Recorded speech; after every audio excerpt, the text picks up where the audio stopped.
registered voters. Now, there is the saving grace of devolution, which has made it impossible to do zoning in Kenya. Zoning is now not possible because of devolution. Every county has what we call the bipolarity of the actors there. There are those who are on the side of the current governor and those who are on the side of the governor who lost. So it's a good thing. So you cannot zone any county or any county in this country anymore. Then there's the fear of high levels of bribery due to the non-implementation of the Campaign Financing Act. It's a long story, and I do not have the time to go through that. Let's go quickly and summarize the socioeconomic indicators that we spoke about from the effects of the COVID-19, gender-based violence, which is a big concern, mental health, which I think the church ought to really focus on if we are going to look at the state of the nation, on the three pillars that we spoke about.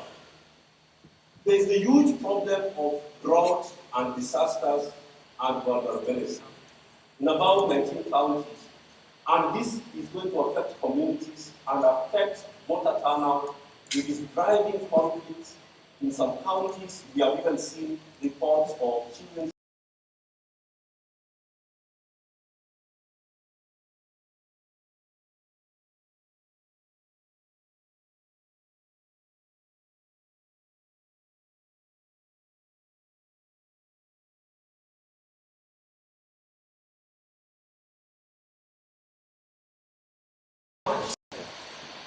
and we are not invested in production.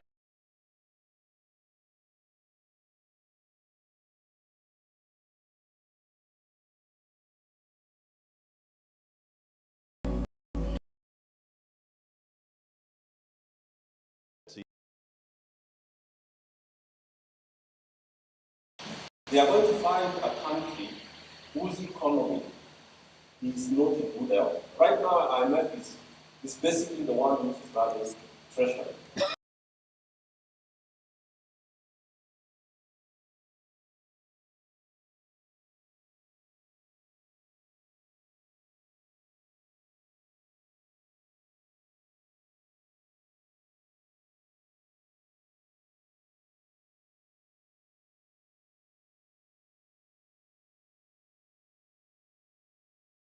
And to access more borrowing, you sink your economy further because we are now spending nearly 60% of our revenue to actually repay Madeni.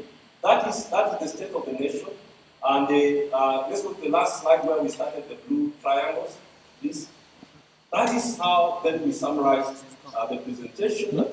It's a state of the nation which calls for the church to return hope to the people of Kenya by informing us that if we keep electing people who are not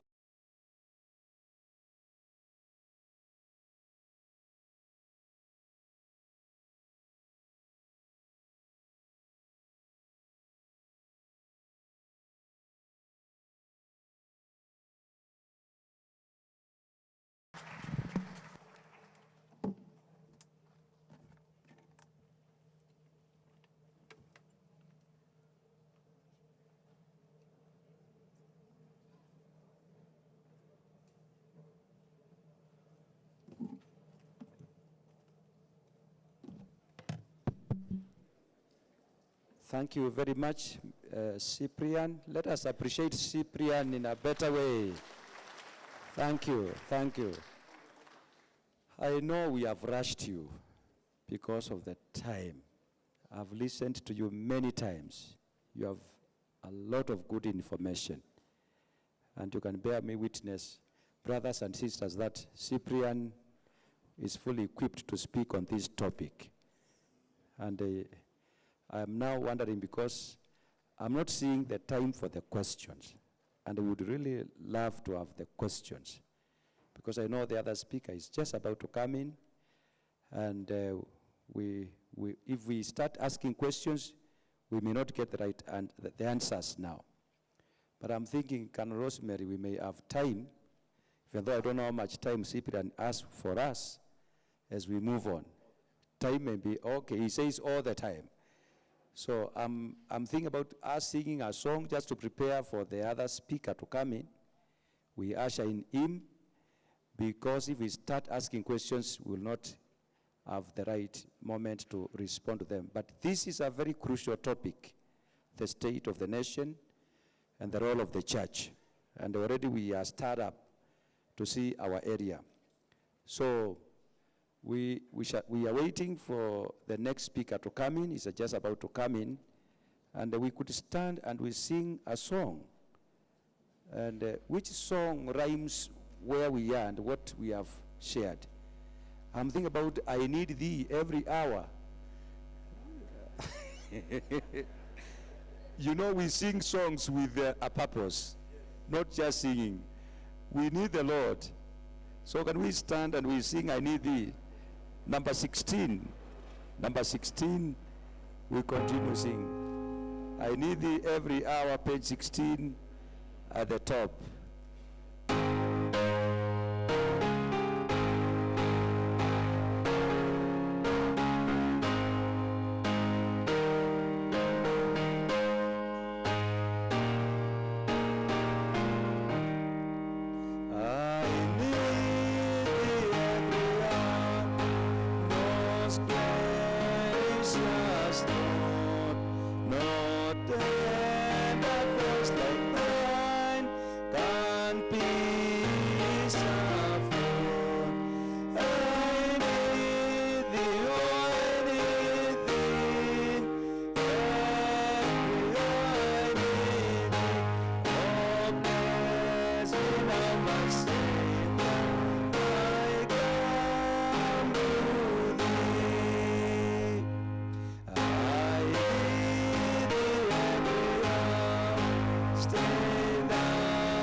Another one, oh, to Jesus I surrender.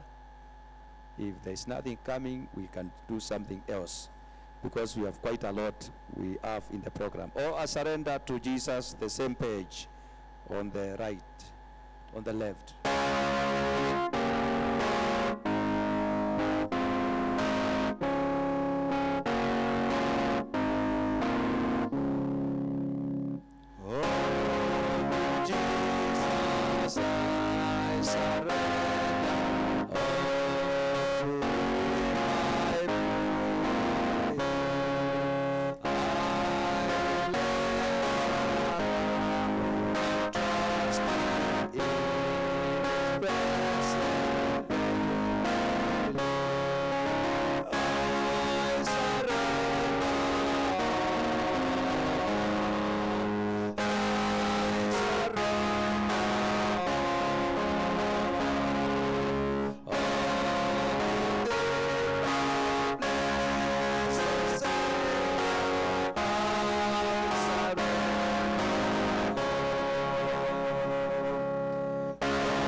the speaker is just entering into the room, led by His Grace the Archbishop. Let us appreciate them.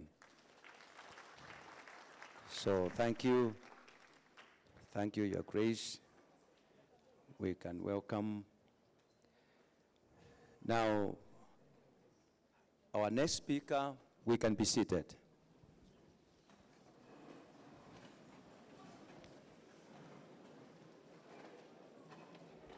If you look at the program,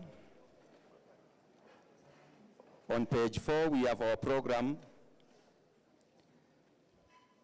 We are doing the part from 3 p.m., where we are doing elections preparedness by multi-sectoral agency, which is going to be handled by Dr. Fred Matiang'i, the CS. And he has just arrived, and we thank God for His grace, who has invited seasoned people to speak to us and prepare us for the period where we are going through in this country. Dr. Fred Matiang'i is the Cabinet Secretary for the Ministry of Interior and the Coordination of National Government in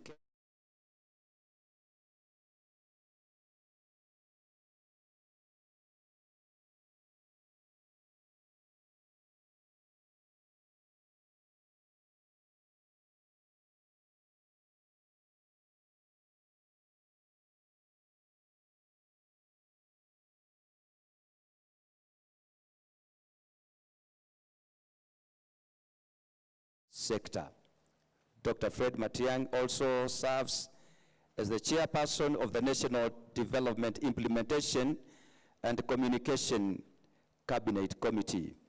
His office is charged with, among others, duties, public administration, and the management of the country's security. This is the person His Grace has invited to come and speak to us, to prepare us for the period we are going through in this country, with a lot of expectation that we shall have a peaceful election. And so my work at this moment as the moderator is to invite His Grace, our Archbishop, to bring to us the speaker this afternoon. Let us appreciate His Grace. Welcome, Your Grace. Thank you so much. Thank you so much, Bishop Francis Matui.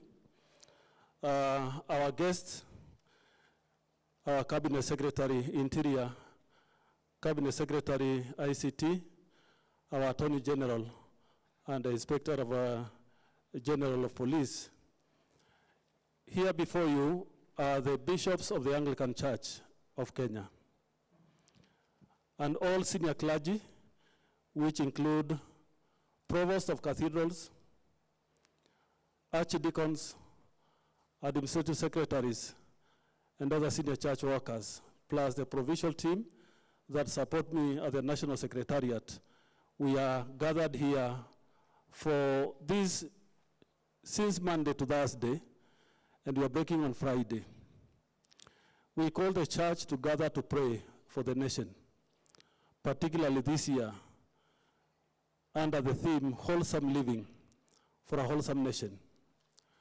We realize as a church we have a duty and a responsibility to ensure that Kenya is safe, because that's where we operate and do God's mission.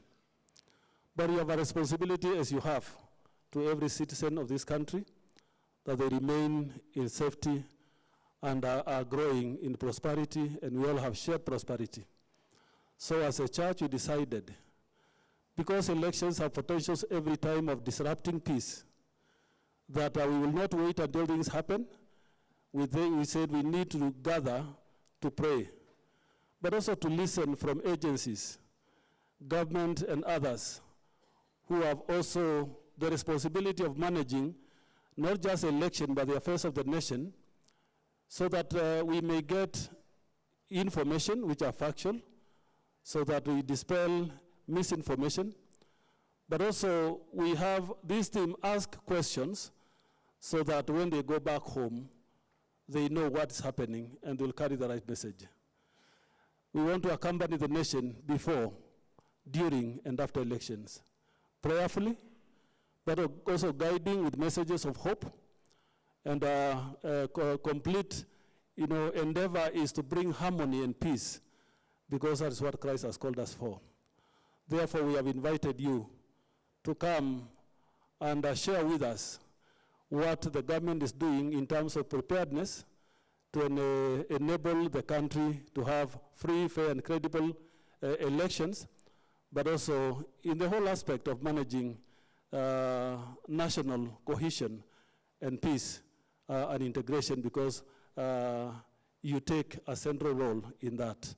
So we do invite you to come and speak to this gathering of bishops and clergy, and we want to thank you so much for honoring our invitation.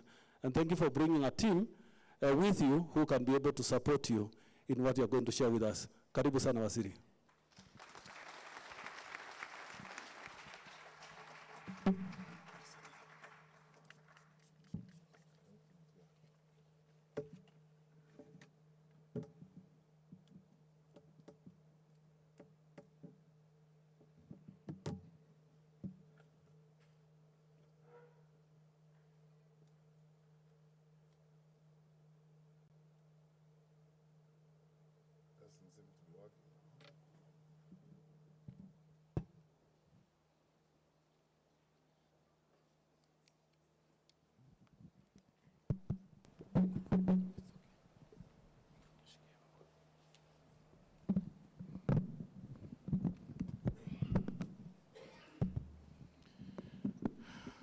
God is good, and all the time.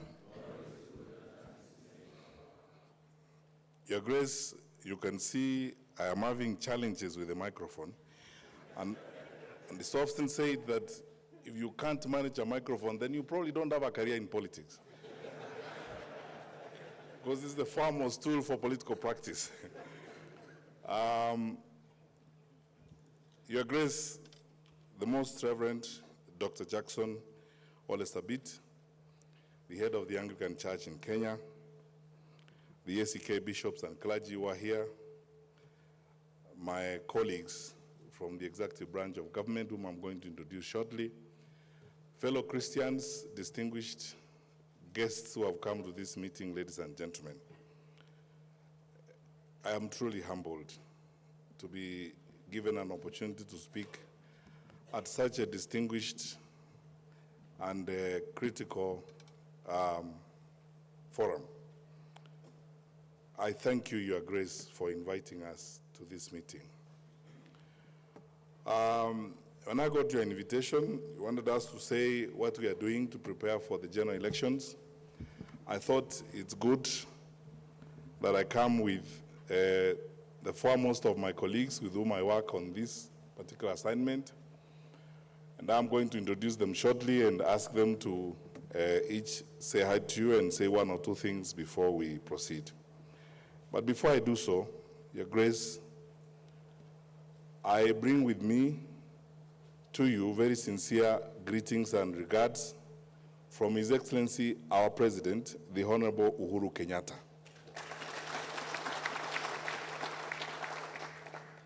You know, we can't be such a huge number of government officials in a meeting of this kind without our boss knowing that we are here, and knowing who we are meeting. So when the President knew that we were going to be here this afternoon, he asked us to convey his very sincere greetings to all of you. I'm going to say a few more things later on about our workings with the Anglican Church, what has happened and what we are doing. I cannot thank you enough for this opportunity, Your Grace. And I am going to take quite some time to explain our gratitude and our commitment to working with you, because this is a fantastic partnership between the church and government. So let me introduce my colleagues so that they say hi to you first before we proceed. In the manner in which we work from the executive branch of government, in the security sector and in terms of preparing for elections, it is the four of us who sit in the multi-agency team for the preparations of elections that is chaired by the Honorable the Chief Justice. I usually go to that meeting, first and foremost, with my brother and my colleague, the Honorable the Attorney General of the Republic, retired Justice Kihara Karaoke, who's here with us. And I also go with my colleague, the Honorable Minister for ICT, because he manages the airwaves and how we communicate. And he will manage the transmission of results. That is his job. And he will manage the mobile network operators and what they do. The one and only, Joseph Musheru, the Minister for ICT. And you know, as usual, when I look at the burden I carry as the Minister for Security, my colleague with whom we bear that burden is the Inspector General of the National Police Service. If this was a religious mission, Matiang'i and I would be like John and Paul. I don't know who among us would be Paul and who would be John, but anyway, my foremost partner in this is my brother Hilary Matiang'i, the Inspector General of the National Police Service. So, you know our president. Our president has insisted from the time he came to power that we must be a responsive and responsible government. A government that engages in conversation with its people, a government that is accountable to its people, and a government that responds to its people's questions. The mantra that our president always advances, he says government is about service delivery and government is about the people. That's why we have nothing to hide, and that's why we come the way we have come, so that we are here, all of us, to respond to your issues and to talk to you about what we have done, and most importantly for me, to take your advice and guidance and your observations about what you see happening in the country. So I have agreed with my brothers that we are going to share this time in this manner. I'm going to give each one of them a few 2-3 minutes to say hi to you, to say how they see reality from their point of view in terms of preparing for the general elections. Then after that, I'll make a summative presentation, after which, Your Grace, with your very kind indulgence, we will be available to respond to any issues that you may have. And I look forward, really, to interacting with you, and I look forward to speaking to you very candidly. It doesn't get better than this. Our leadership means nothing if we are not sitting with you, listening to you, and taking counsel from you. So to start us off, I'm going to invite my brother, the Inspector General, to say hi to you and to say a word before my other two brothers also speak to you. IG.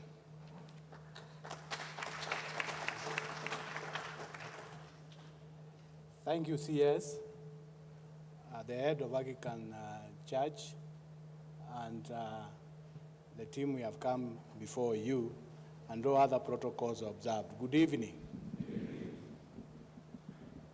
I would like to repeat what CS has said. God is good. All the time. And all the time?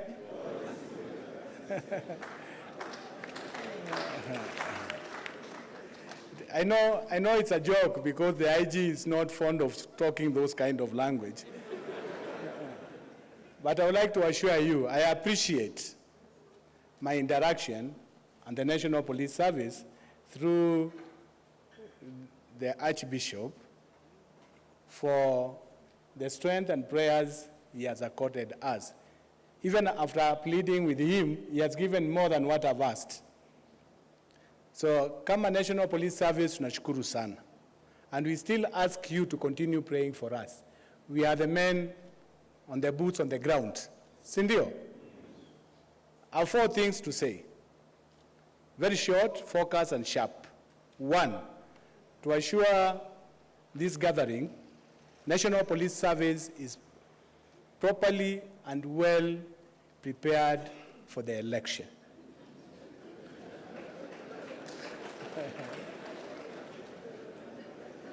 We have enough numbers. We have enough numbers,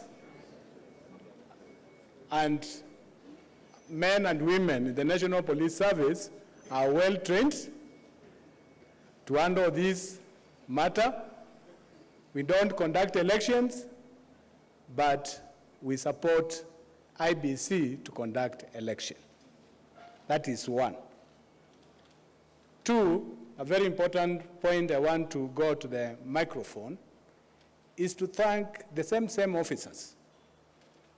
Since we started the party primaries, the Easter holidays, you bear me witness, we have registered very minimal crimes across the country, including the traffic cases. It is very important to recognize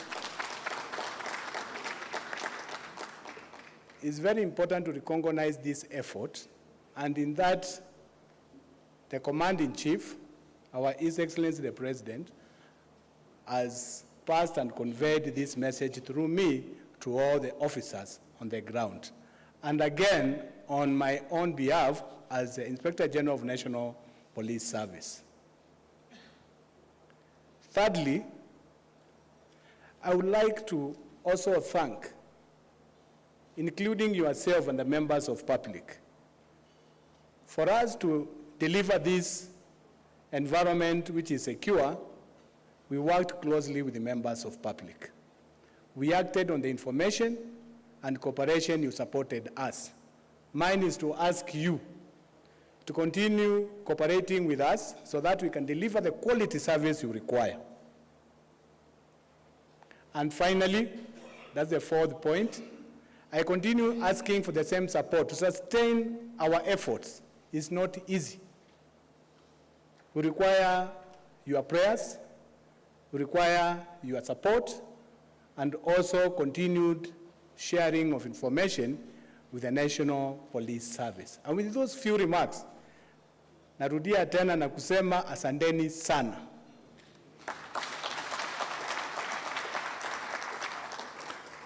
My colleagues, here's Joe Michel.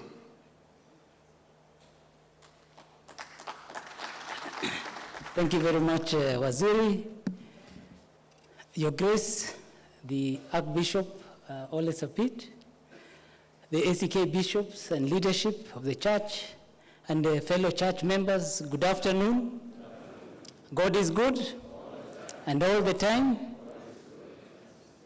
And truly He's good, He's risen. We've just come from Easter, and it was a great time. I think mine is also fairly brief. I'm happy that our chair in our cabinet subcommittee invited me to come and join him with the Attorney General and the IG to just give the perspective of my ministry and our involvement with the elections. The first thing is that we do not conduct any elections. Second thing, we do not have access to the servers. Okay? Those are not, it's not our domain, and neither do we have the passwords. Ours is to create an environment that will allow the IBC to be able to conduct the elections and do so in a way that is secure, a way that ensures nobody will hack their systems.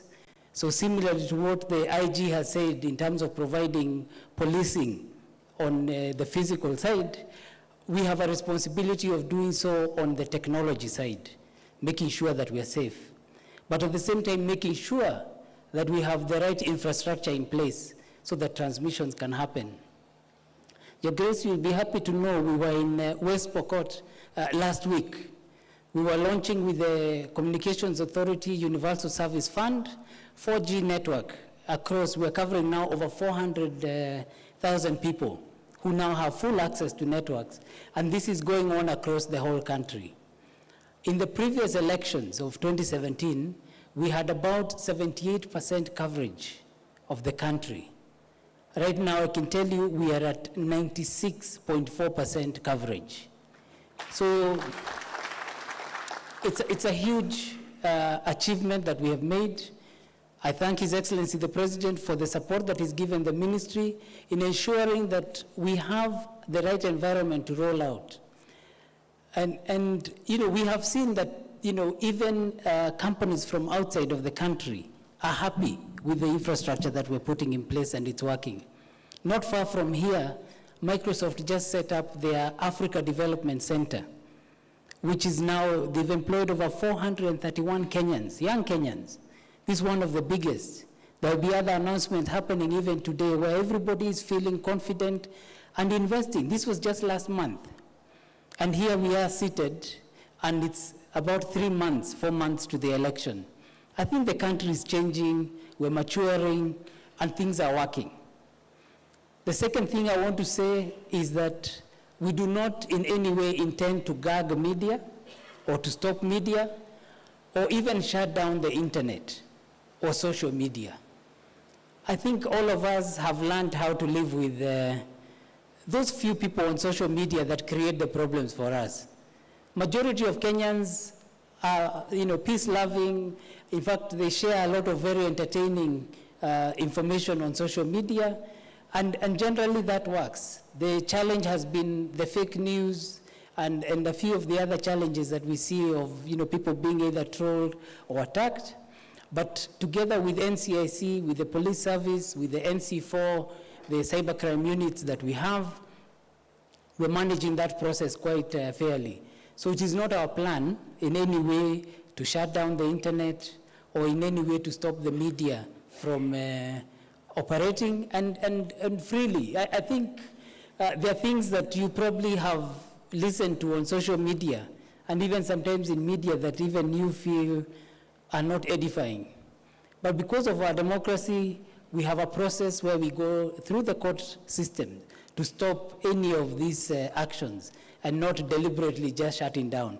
I think I'm really happy that the way Kenya has grown, the way Kenya has matured, we have seen that even many international businesses are now investing and even local businesses. I think the kind of growth we are seeing is very important.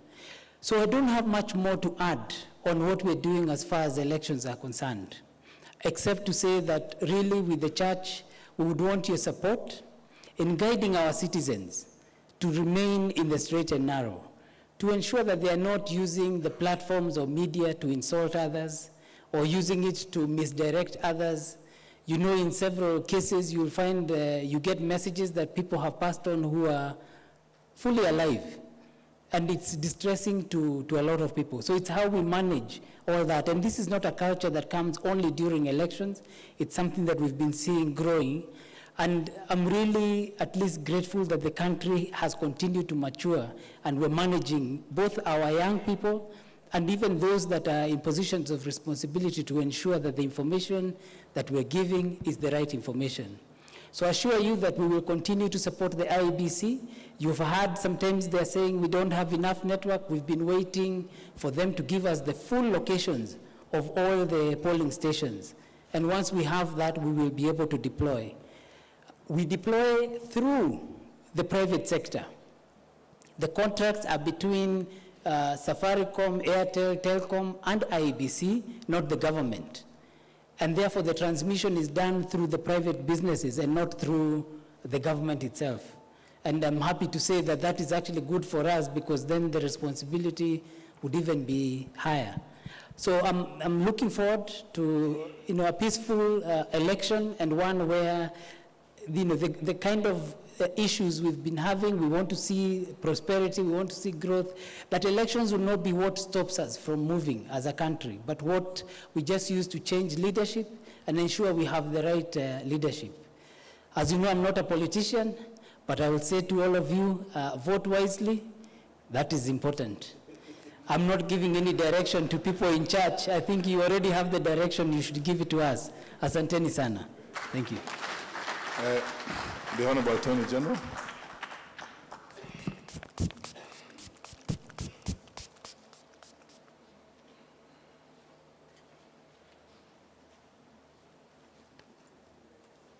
Your Grace, the Archbishop, Right Reverend Fathers, members of the House of Clergy and the House of Laity, and the rest of us in this very distinguished congregation. I feel very privileged, Your Grace, firstly because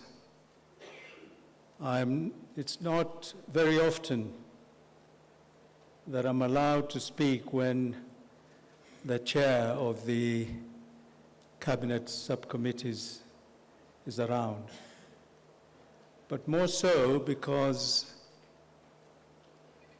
at this forum, I feel that I am amongst friends. And not just friends, but people, men and women who I know care for the Lord. Mungu awabariki sana.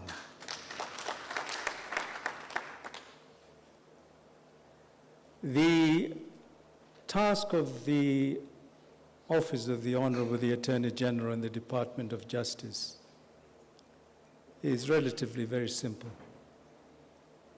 because our task is to draft laws based on the instructions we receive from our clients, who are the ministries and the departments and agencies within government.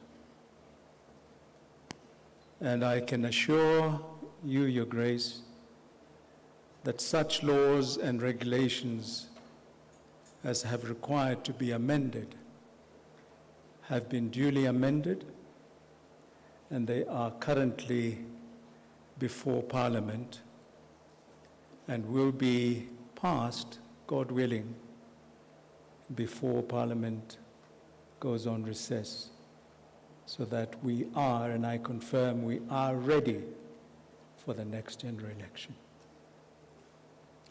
Secondly, apart from drafting laws and regulations, our main task is to render advice on legal issues. And such advice is rendered not just to the executive, but also to Parliament as and when requested, as well as all the other agencies, including the IABC. And as has been said, the IABC remains the independent commission responsible for conducting the election.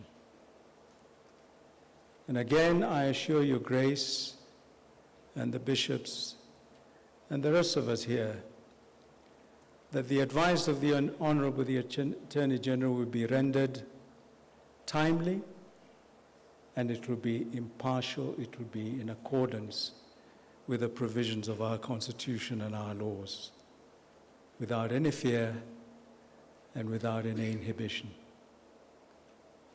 As the principal legal advisor to the government, that is our role, and we will continue to discharge our duty faithfully and diligently. We continue, Your Grace, to consult with other agencies.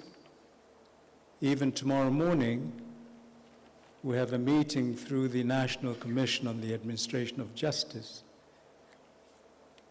which will be addressing more or less what we're addressing here today. And that body brings together the IG here, it brings together the DPP, it brings together the EACC, the Directorate of Criminal Investigation, and is chaired by the Honorable the Chief Justice, who heads, as you know, the other arm of government in the judiciary. So you may well ask, Your Grace, we tell you that we are ready, and indeed we are ready for the next general election. What support can you as a church render to this process? We've just come through Lent, Holy Week last week, culminating in the crucifixion and resurrection of our Lord, as you know better than anyone else. And I was pondering about that whole period.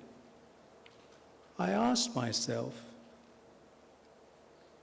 what would God have us do? Your grace, in these circumstances, at this time. And I remember the words of our Lord to Simon Peter, do you love me? And I pose it as a challenge to us this afternoon. Do you love me? Christ asked. And of course, we all say, of course we do. And get a bit agitated like Simon did when he was asked 3 times. But the catch is this, Your Grace. And I'm not preaching. I can't possibly preach to a gathering of this nature. Care for my flock. Take care of my sheep. And you will find this enunciated very ably by Ezekiel in the 34th chapter, and again by St. John in his Gospel. Capsec Matiang'i here, and my colleague Mushero and the IG here, and the rest of us are leaders, and you're all leaders. Tend to my flock. That is what we as leaders are called to do. Not to eat them, not to mislead them, not to separate them and bring division amongst them,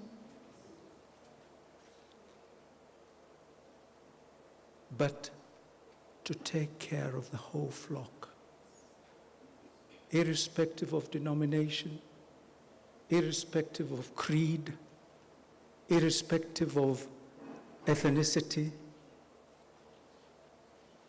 Tend to my flock. And that is the biggest challenge, Your Grace, that you have. You must assist us and this country in keeping the flock together towards the salvation that has been declared by Christ's resurrection. So we will continue to do what we must do, but as we do so, I would very humbly beseech each and every one in this room, in your respective dioceses, in your cathedrals, in your archdeaconries and so forth, to look after the flock of Christ. And may God aid us in that endeavor. Thank you very much.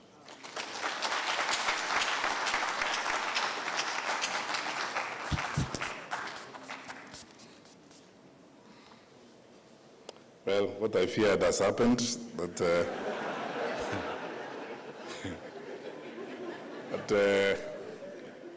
and the son of a bishop speaks, is going to make it difficult for me to speak. But, I'll try to do my best. Not in that manner though, but Your Grace, members of the House of Bishops, all of you wonderful people here, my colleagues from government, ladies and gentlemen.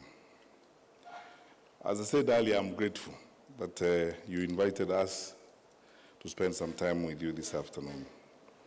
The title that you have chosen for this meeting, Wholesome Living for a Wholesome Nation, Road to 2022 Elections and Beyond, is probably the most accurate way of capturing the ongoing debate in the country and what is going on in the minds of all our people. Every time we come to this point in time, people keep asking questions. Will we come together or will we come apart? Will we have peaceful elections and will we be together as a country, or we are going to witness cases of violence such as we have in the past? And Kenyans are right to think this way and to ask these questions because we've had challenges in the elections we've had in the past. Sometimes our political rhetoric and campaigning has not been the most peaceful, and people are right to fear that we may have a challenge. The first task, I'm advised by my colleagues, the heads of the security agencies, the first task of a Minister of Security, anytime you get an opportunity in public, is to say this: the state of security in the country. Other than the few challenges we have in the northern part of Rift Valley, the constant threat of terrorism that lives with us as we go along, skirmishes we have in Marsabit County, which I'm going to talk about briefly, by and large, by the grace of the Almighty God, our country is safe and secure as we move forward. We've come from our past when we experienced a lot of problems. I was telling His Grace that it's very human. When things go right and we're going well, people forget where we've come from. And people forget the experiences we've had in the past. Nairobians even forget that before Uhuru Kenyatta took the oath of office in 2013, there was a time when bombs were going off in matatus on Thika Road. And there was a time when you would not be confident enough to stand at the bus stop because you didn't know who was next to you. The level of investment that the government has done over the last 9.5 years in the security sector has yielded tremendous fruit. And what are the indicators? I'll pause here and tell you something very interesting, which I narrated to His Grace when we arrived here. Yesterday, in the afternoon, all of us saw a clip doing rounds in social media of a group of men beating a woman somewhere in Nyanza province. We spoke, the Inspector General and myself, and we immediately reached out to all our colleagues in the security sector. The Inspector General asked the Regional Police Commander in Kisumu that whatever happens, we must get a hold of these people. And we agreed that we will pull all the stops and trace these people and provide a good opportunity for them to meet with the law. By 6 a.m. this morning, we had all of them in police custody. And I believe we are going to provide an opportunity for them to meet with the law.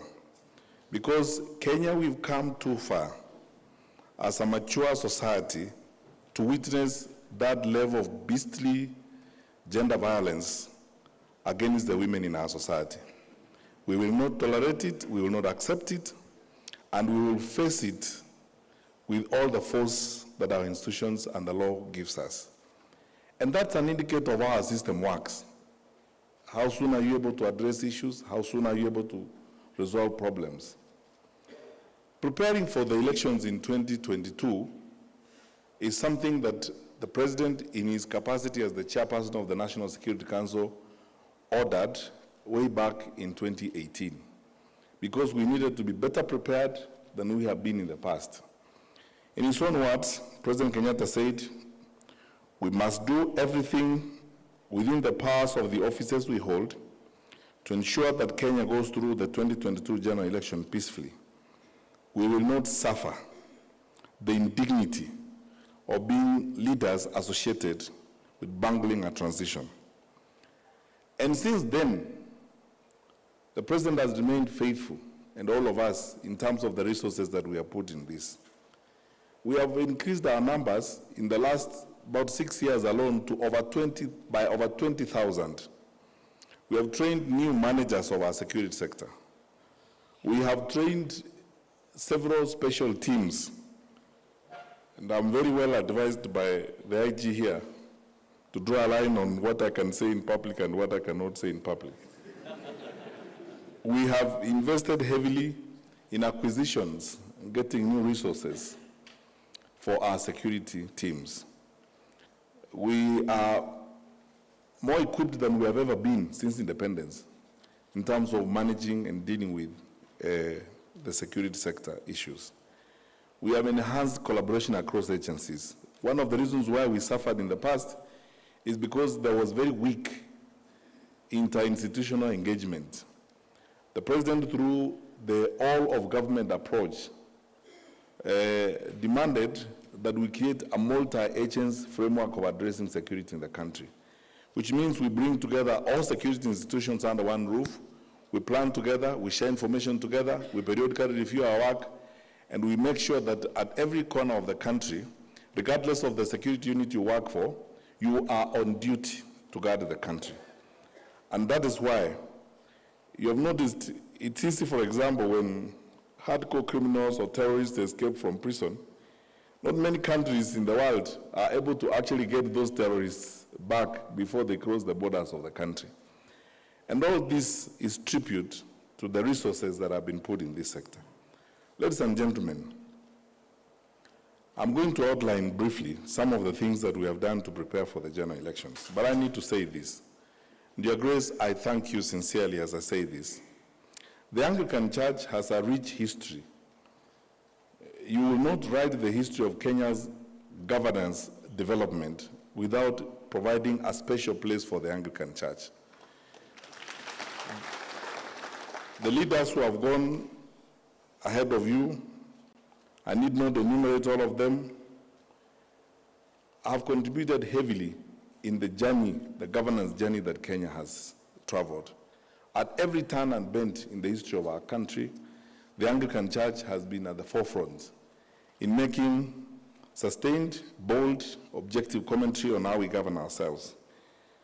Whether it's from Archbishop Manasseh Kuria, Bishop David Gitari, Bishop Henry Okulu, the late Bishop Alexander Muge, Bishop Gideon Ireri, Reverend Chafet Gathaka, and all this, all the way to the leadership of the Most Reverend Dr. Jackson Ole Sabit. The Anglican Church has not wobbled, the Anglican Church has not been in doubt, and the Anglican Church has not spared even us in government in terms of saying what needs to be said. Your Grace, I want to tell you sincerely, for this administration, for this president, for this government, we are fine with all commentary about the work we do, because we work for you, you pay us, we are your employees. And we welcome all the comments that you have made.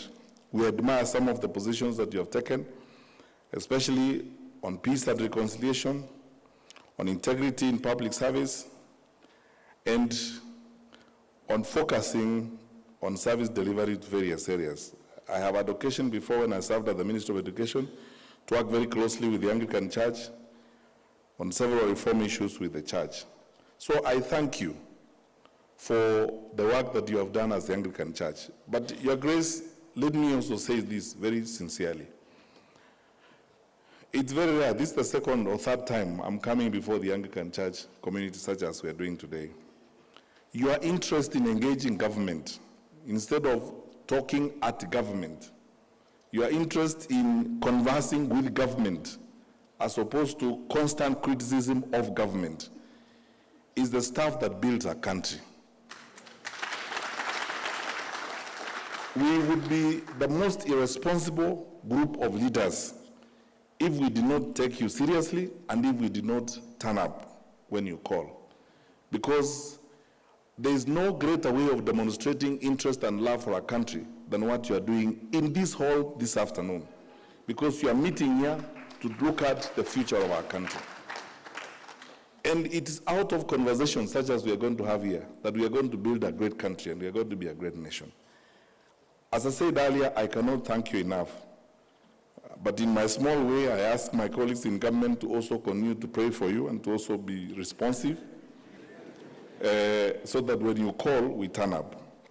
So as I said, we started preparing for elections about as early as 2018, 2019. Increasing the numbers is one thing. Training our officers, we have done more than we've done in the past in preparing our officers. Building an intelligence framework.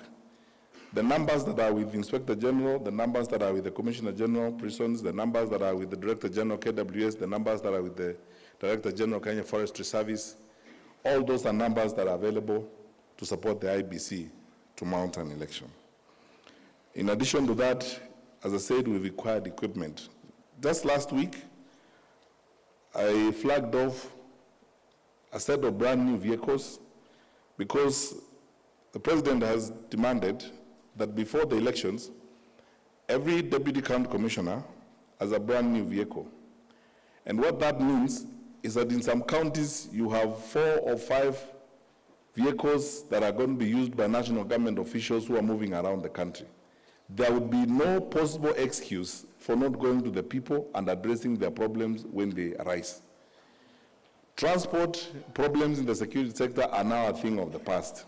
Through the vehicle leasing arrangement, there was a time when wananchi were told, hakuna mafuta ya gari, nunulia polisi mafuta, and so on, nunulia police full scap. The president has fought this so hard. That is how, to ensure that we have manned all parts of the country, President Kenyatta has appointed over 600 new chiefs and assistant chiefs to create new areas of administration that are closer to the people. Just recently, the public service promoted 6,000 of those administrators to new ranks to give them new responsibilities. Put up a new scheme of service for national government administrators. And the president insisted that we must give these officers the dignity they deserve. So they have field allowance and they have AIEs. So that when you go to the offices, they don't tell you, they don't have full scab to write your problem. And we've constantly stayed on this trajectory. I need you to take note on this, however. We've done all this, and our security budget has not increased. I am going to answer a certain question before I end these remarks. So the focus has been to modernize the security sector through the acquisitions we've had, the equipment that we have, providing a new scheme of service for house allowance for our officers to increase their confidence and support them. And in addition to that also, as I said, ensuring that we equip them to move even in dangerous places. The result is that I think, as my colleagues have said, the Inspector General himself has said, we are ready to support the IEBC to conduct the general elections.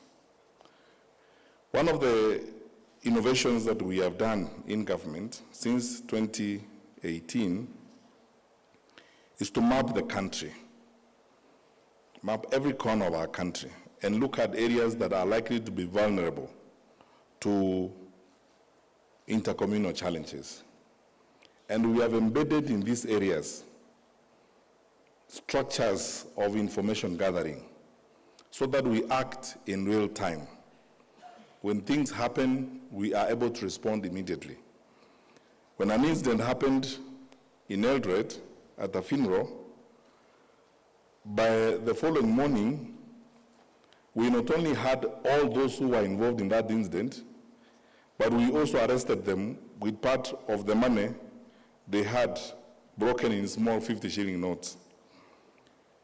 That is an indicator of how a system works, turnaround time and being able to pick out some of those challenges.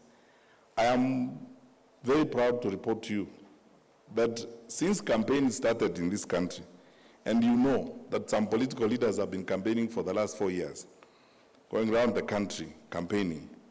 In all those 4.5 years of campaigning, we haven't had more than 5 incidents related to campaigns. That is another indicator that we are growing up as a country in terms of maturity. We are becoming more and more tolerant.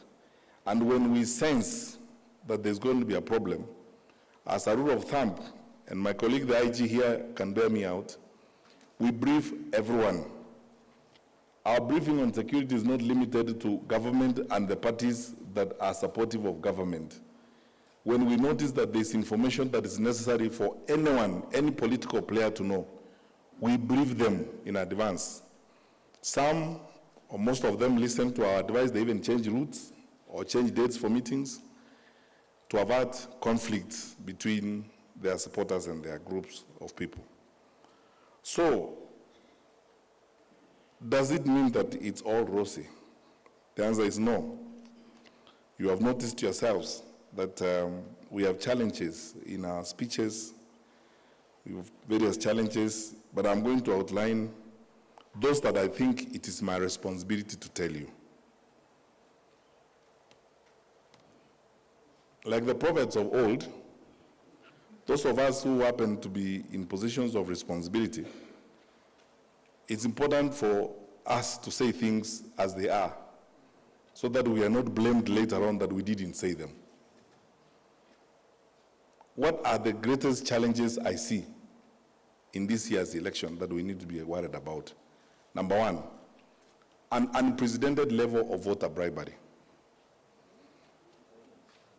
Yes, you have seen, political leaders moving around, massing groups of people and giving them money. Some of them are actually caught on tape, asking wananchi to queue, and they're just giving them money to attend meetings or to do certain things, ferrying people from one point of the country to another.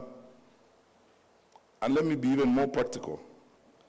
A parliamentary candidate in a constituency in Nairobi, and this is something which happened even to my staff, over the weekend during Easter, was moving around in that constituency from social place to social place. And everywhere he went, if he found people queuing on the butchery queue, he gave each one of them 200 shillings.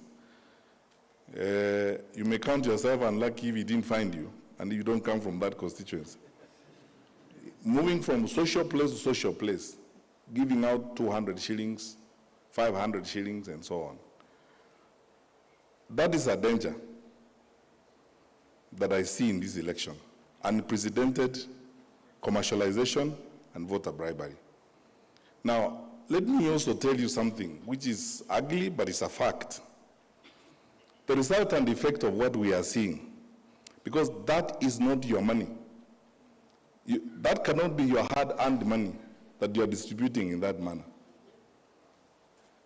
If we are not careful as Kenyans, let me say this today in public, if we are not careful, by the time we are done with this electoral cycle, we will have laundered criminals into our elective institutions, even up to about 40%.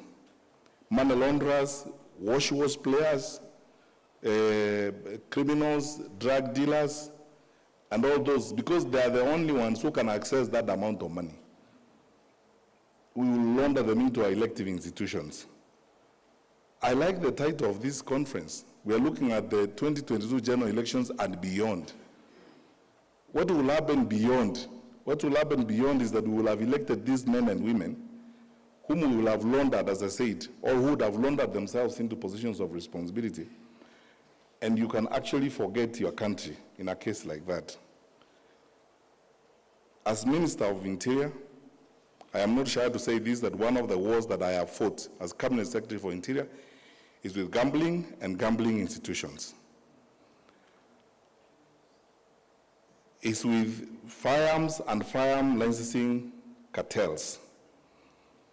When we started these cartels down, we moved the firearm dealerships in the country from about 33 to just about 9, because we removed the whole lot of them.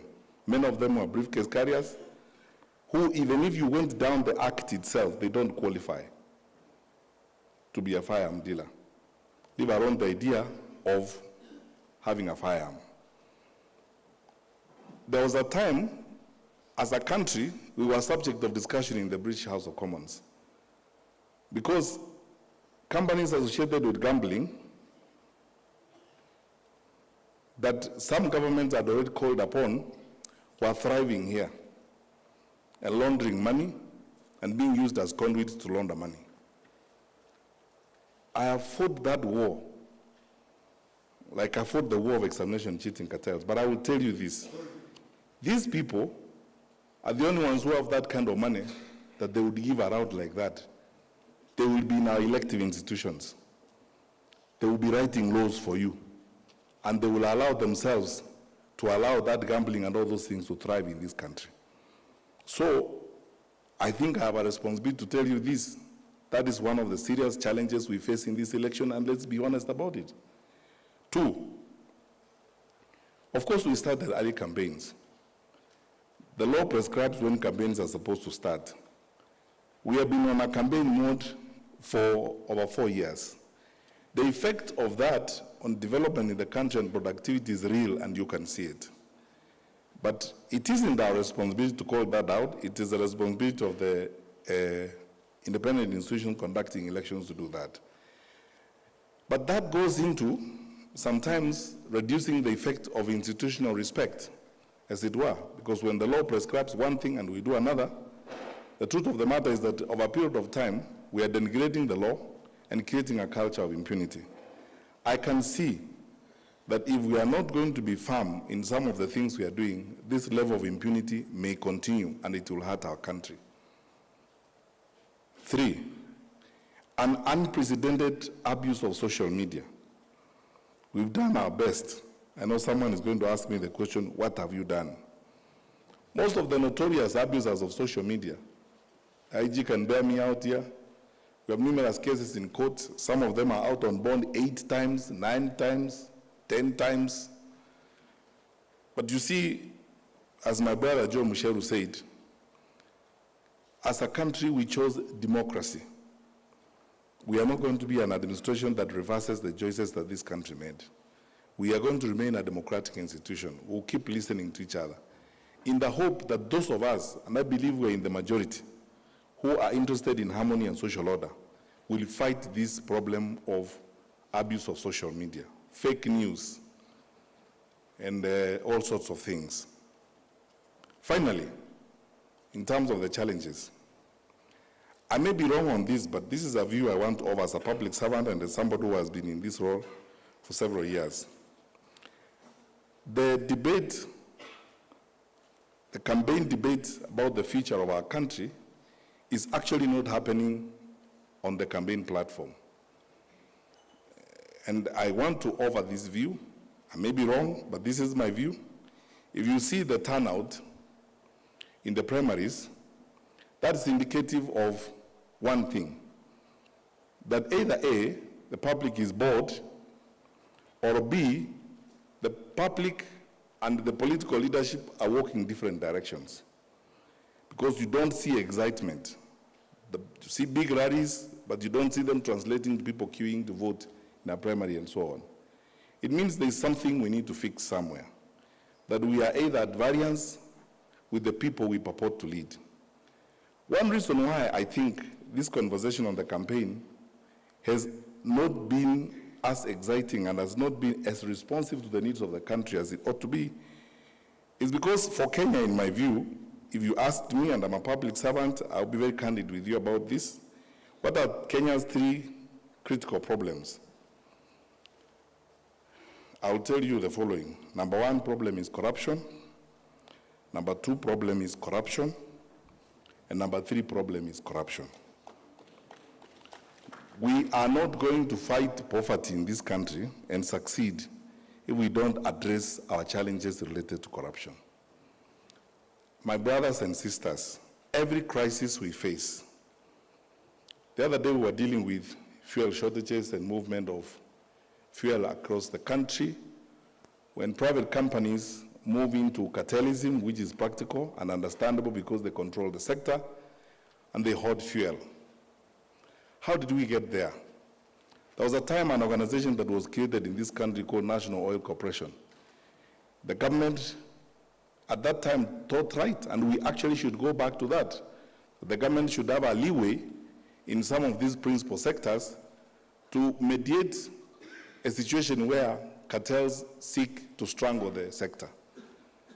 Because if we had a vibrant and effective working National Oil Corporation, they would be supplying fuel and selling fuel at a lower price, and the cartels will not be able to exact the impact that they were exacting on us, to the extent that as government we have to resort to tough action to bring them to line. But what happened to the organization? It was looted clean, and because of corruption it died. We have to address this issue, and it has got to be an issue Kenyans must focus on in this election. The conversations we are having about poverty are fine, but we are not going to fight it and deal with it if we don't address the corruption in this country. Those of us in the public sector need to be very honest and candid and tell you the challenges we've faced over the years. I have been in 4 ministries. Since I'm addressing religious leaders, at least I am bound to be sincere. I have served in 4 ministries. There isn't any one of them where I did not come face to face with cartels, so that cartelism and the culture of corruption is what really messes up our country. Whether it is in the textbook sector, in the education sector, there was a time when all of you who are here used to have ceremonies called book harvest in schools. That time, government has put tax money to schools to buy textbooks. And when I came face to face with these people and asked a very simple question, probably 7 out of 10 textbooks used in schools are published by 2 institutions, Jomo Kenyatta Foundation and the Kenya Literature Bureau, both of which are owned by the government 100%. Why do you need middlemen to go to our bookshops and bring books for our children? The books and the money that sustains them are ours. The children are ours. Why do we need someone in between? We save billions of shillings, and no longer now do we talk about book harvest and those kinds of things of looting and fleecing parents across the country. And many examples I could give you wherever you go. We have to face this problem, my brothers and sisters, and hiding behind high-sounding phrases is not going to help the situation. That is a conversation to be had, and it's a conversation to be faced. I think it is also going to affect how this election outcome will be. Because we have seen very deliberate efforts to influence critical actors in this electoral process. Sometimes efforts are made, but we are on guard to ensure that those efforts do not succeed. Finally, as we move forward, we are prepared. I said the other day when I was interviewing with the nation that all of us should relax. I think the investments we have made through formal campaign organizations, whether it is public institutions like NCIC, partner-supported campaigns like through Uwiano program, we have made sufficient efforts to make the case for peace and stability in the country. And as we move forward, we are prepared to support the IEBC to conduct a free and fair election. We need it because it is important for the development of our country. Let me say that every effort you have seen us work on recently, whether it is bringing about institutionalization in the border sector, by assisting them to create circles so that we are able to address them, is all intended to ensure that they are not a readily available tool to be misused by negative political players so that they can destroy our country. A lot of effort has gone into this, and I dare say, by investing honestly, by spending budget resources diligently, this government has defeated some of the challenges we used to have in the security sector, because what bedeviled us, and I think our president said this before, is corruption, especially in the procurement in the security sector. And when we overcame this challenge, we are able to spend the resources and we get the acquisitions we need. I can get armored personnel carriers for police officers in difficult places, and so they are able to charge at criminals and they're able to deal with them. In every indicator I can give you, every one of them you will ask me, every one of them, we have registered significant growth. The numbers of our people on the ground, the numbers of incidents, the numbers of injuries and losses, and the kind of successes we have registered. We don't announce every day. The IG will not announce every day because we will scare people very badly. How many acts of terrorism, for example, are disrupted because of the hard work of these men and women who never sleep. We remain awake so that you can sleep, and we remain vigilant so that we can serve our country.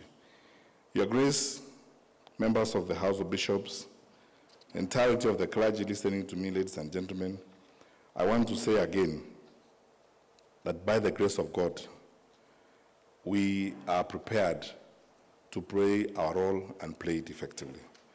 I invite all of you to continue to partner with us. Your Grace, what you're doing is fantastic. This is what makes Kenya different. When we sit with our leaders, such as we are doing here, to listen to advice from them, I encourage you, Your Grace, to continue doing this. I request for your support so that we have a free, fair, peaceful, and credible general election. Continue to pray for us as a ministry. And again, please pray for our men and women in uniform. I will not end my remarks without saying this. The most frustrating experience for every minister of security, or for me, what really breaks my heart, is when I have to go to receive the bodies of our young police officers who have died in contact, especially with our terror organizations. My heart is even more broken when I meet the widows of some of these young people. Since 3 years ago, the Inspector General and I have been hosting an annual meeting. And I would like, Your Grace, I am going to invite you to this year's. IG, please make sure His Grace comes to this year's meeting, when we hold prayers for the widows of our officers who have died in battle. It is a heart-rending exercise. It's painful. It's hard for you to live there and do anything else. See some of those young women with 6-year-old, 10-year-old kids, and we've been doing everything we can. And I want to ask you that in your churches, in your cathedrals, pay attention to these people. Let us support these families, those that we come across, and uphold our security sector people as they do the tough job of guarding our country. These people, wherever they are, you don't know how many people we have in Boni Forest, how many numbers we have embedded on our borders. We are a country that is surrounded by a difficult environment.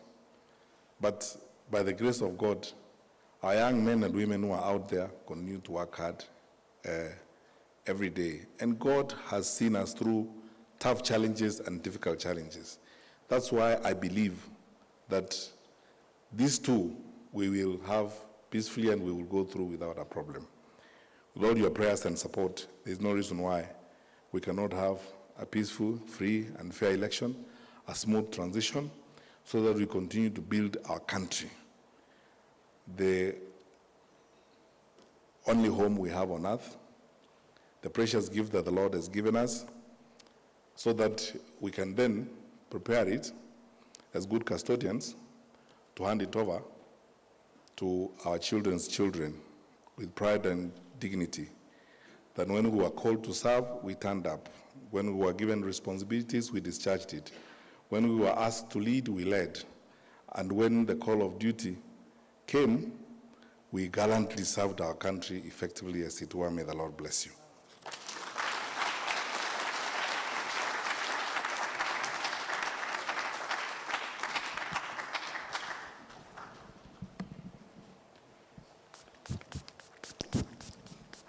Thank you very much. I think we appreciate the speaker more better. Let us appreciate them. Thank you very much. This is very good information which we are receiving, the preparedness towards the election, and also general issues which have come up within the topic as the speaker spoke, and together with those he has come up with. Very enriching afternoon. I know we have questions, and I'm here now to receive questions. And you remember the order we followed. If you have questions, you'll stand and then you ask the question. Some microphones will be here. But I request you, I know we can ask questions from all sides. If you want to direct them to a particular speaker, you can do that. But remember the topic which we are handling. So now, We have hands already up. Can I see the hands? Okay, 1, 2, 3, 4, 5, 6. Can we have those 6 first? 7 with Mark Clergy at the back. Oh, but what, Bishop Wadora, were you raising up your hand? Okay, let's come up. And this time I request you stand on the other side. You face the speakers, and you can direct your questions either to Dr. Matiang'i or to the speaker you may want them to answer. Yeah, okay. Bishop Cordia, let's remain calm. Yeah. Yes. There's a lot of excitement. Okay. Don't worry with the order. Bishop Cordia, please. Okay, thank you. And then I hope they have somewhere to note, because we have many questions. Yeah, thank you. Okay, I have 2 questions. I've heard the CS giving us brief of the preparations they are making and how the security organs of our country will be mobilized also to ensure that there is smooth election. I don't know, but I'm yet to be informed. What is it that sometimes make our security officers to have a face that is short of human when they are dealing with ordinary people? This hardness of the mind, when they're dealing with members of public, it's as if they're dealing with an enemy to be crushed. Because when I'm seeing you, sir, you are a gentleman and you're a whole human being, wholesome person. What changes when now it comes to dealing with us as ordinary people? That's one. The second question is, some of these our officers, they are our sons, they are our brothers, they are our daughters, they are all our relatives. We are related in one way or the other. This stress that makes them sometimes even kill one another in a gruesome way. What is it that you are doing to address the stress they are undergoing? Is it the way they are being mistreated by their seniors, or what? I think you need to address these things seriously, because I was almost killed by one, to be honest, and I was saved by his senior officers, just at Jomo Jaramogi University, when I was invited to go and pray. He was in his own world.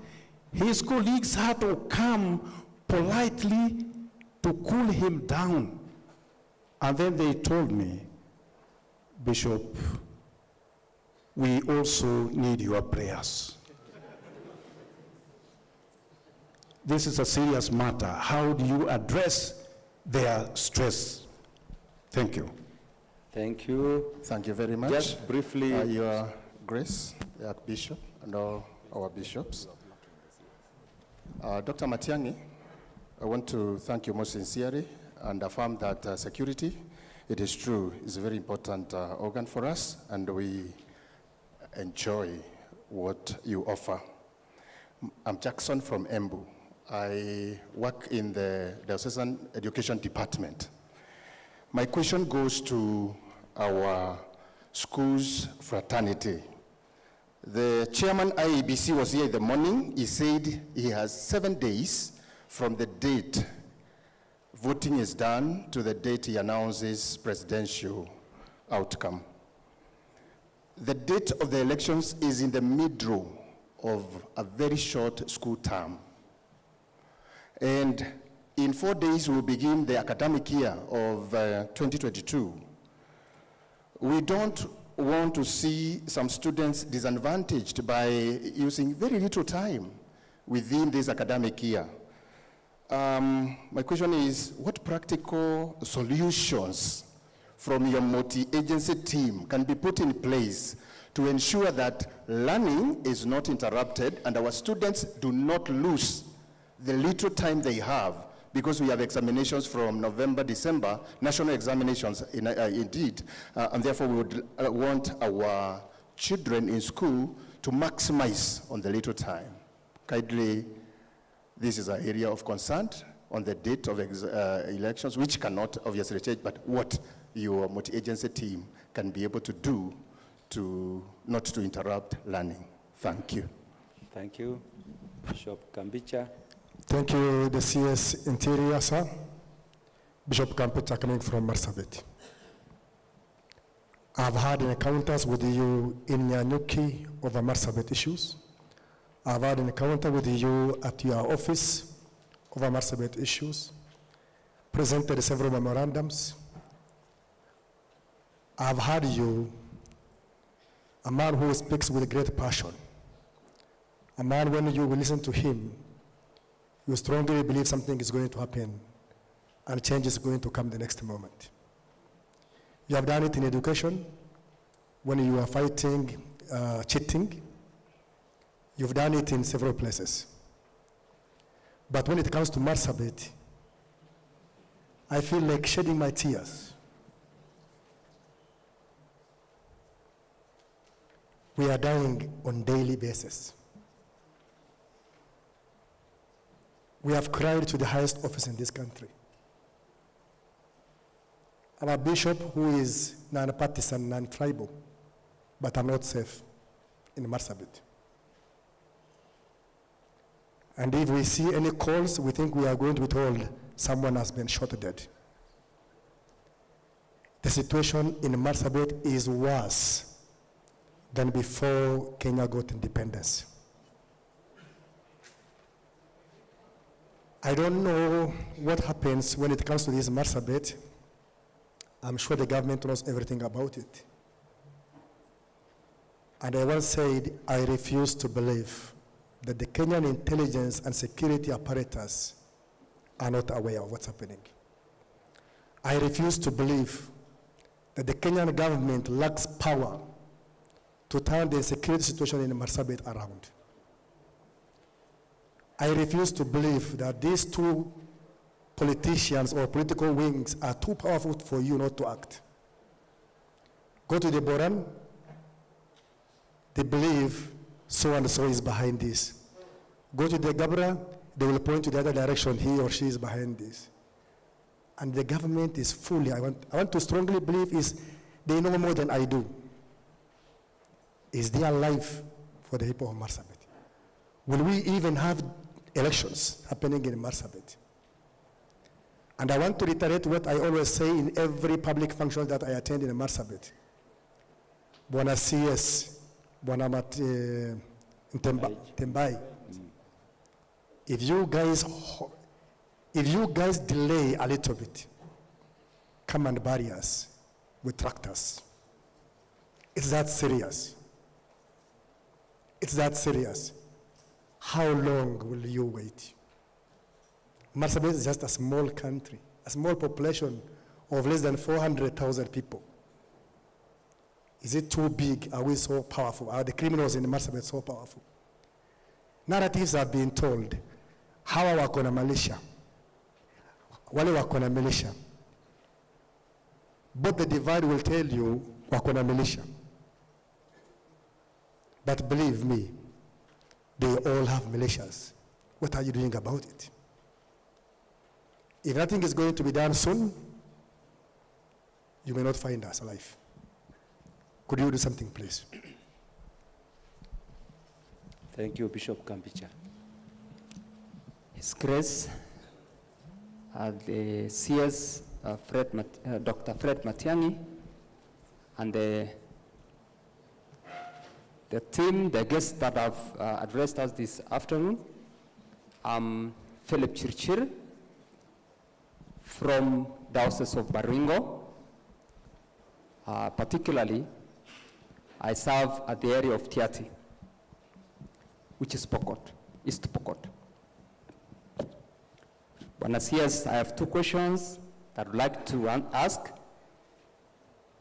How is the assurance of security in disturbed areas of Baringo County, especially around Tiati and areas like Mochongoi, Baringo North, Elgeyo Marakwet, Kabedo, and Ilchomus? Secondly, how secured are the people before, during, and after election? For example, the case recently during the primaries, there was one of the returning officer who was gunshot by one of the candidates. Imagine a candidate who is to be voted for, while presenting the outcome of the nominations for not accepting to be bribed.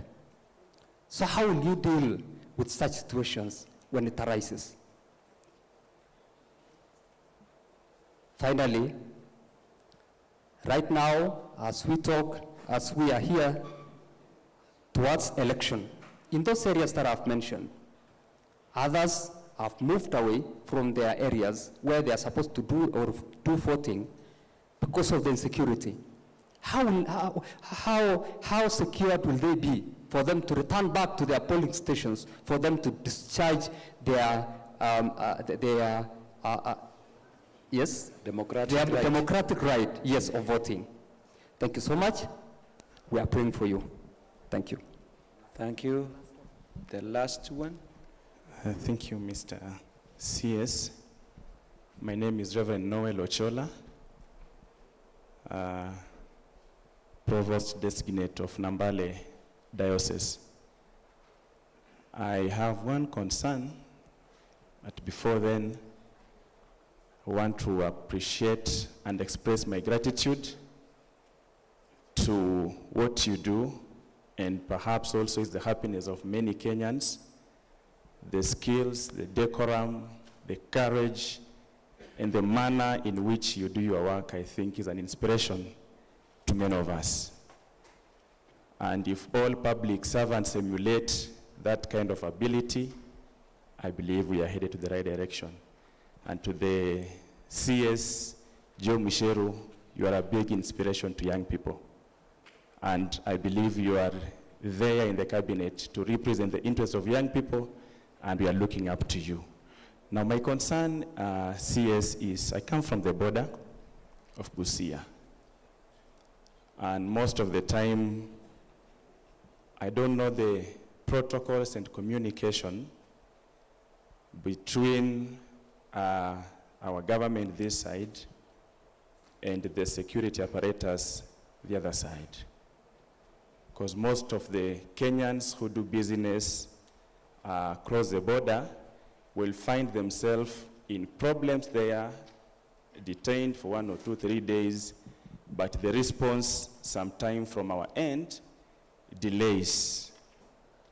And so they end up frustrated, their business is not going to do well, and maybe from your end, you may try to help us, particularly as we go through the election period. The cases usually escalates during electioneering period. And lastly, what my Lord Bishop alluded to is, I know there's already systems for chaplaincy in our regarding our police and our men in uniform, but how best can we have a conversation, probably between your ministry and our church, so that we get many of the clergies involved, particularly in the many stations at the grassroots that are not reached by the chaplaincy services. My dad is a retired police officer, and I know the stress the family of police people goes through. If those services can be extended to their spouses, I believe it will help so much. Thank you. Thank you. So we invite the CS for response. Thank you.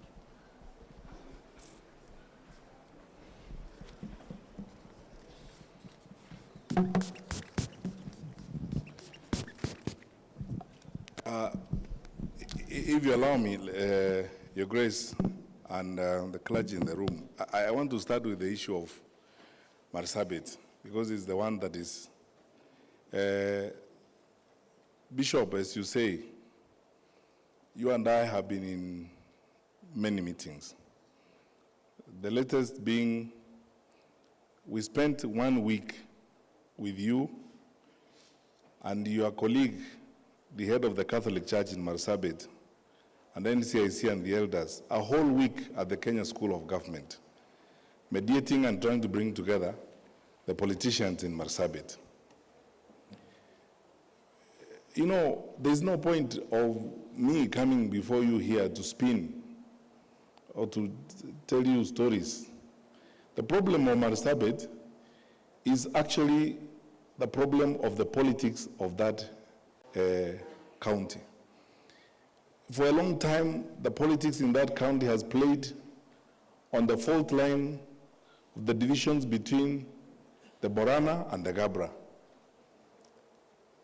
The things I have heard and collected from people in that county are not spoken anywhere in this country. There's no part of Kenya, I can tell you that without fear of contradiction, there is no part of this country where one group of people speaks about their neighbors the way it happens in Marsabit. It actually reminds you of the situation of Rwanda, the attitude that you hear between communities. It is totally senseless. And as you say, none of those people is innocent. Because everybody comes and tells you that group has got militia, this group has got militia. They all do, they all have militia. There's only one option left for Marsabit. And Bishop, the last meeting we had, which was chaired by His Excellency the President himself, asked the elders in the room,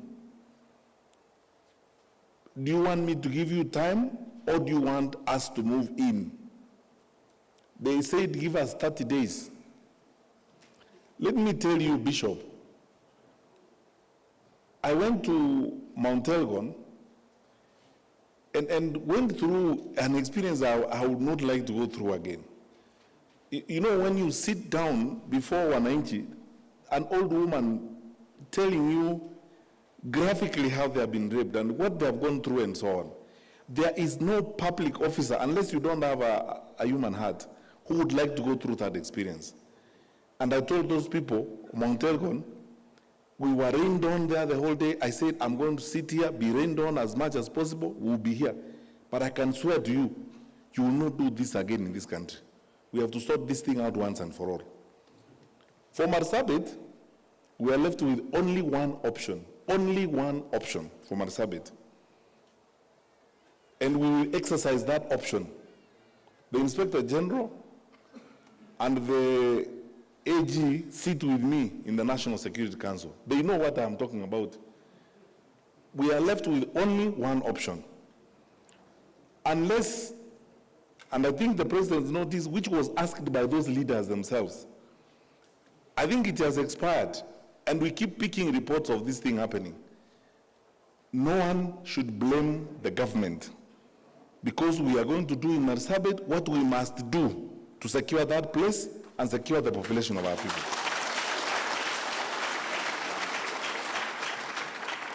All I can say for sure, without fear of contradiction, it is not going to be fun.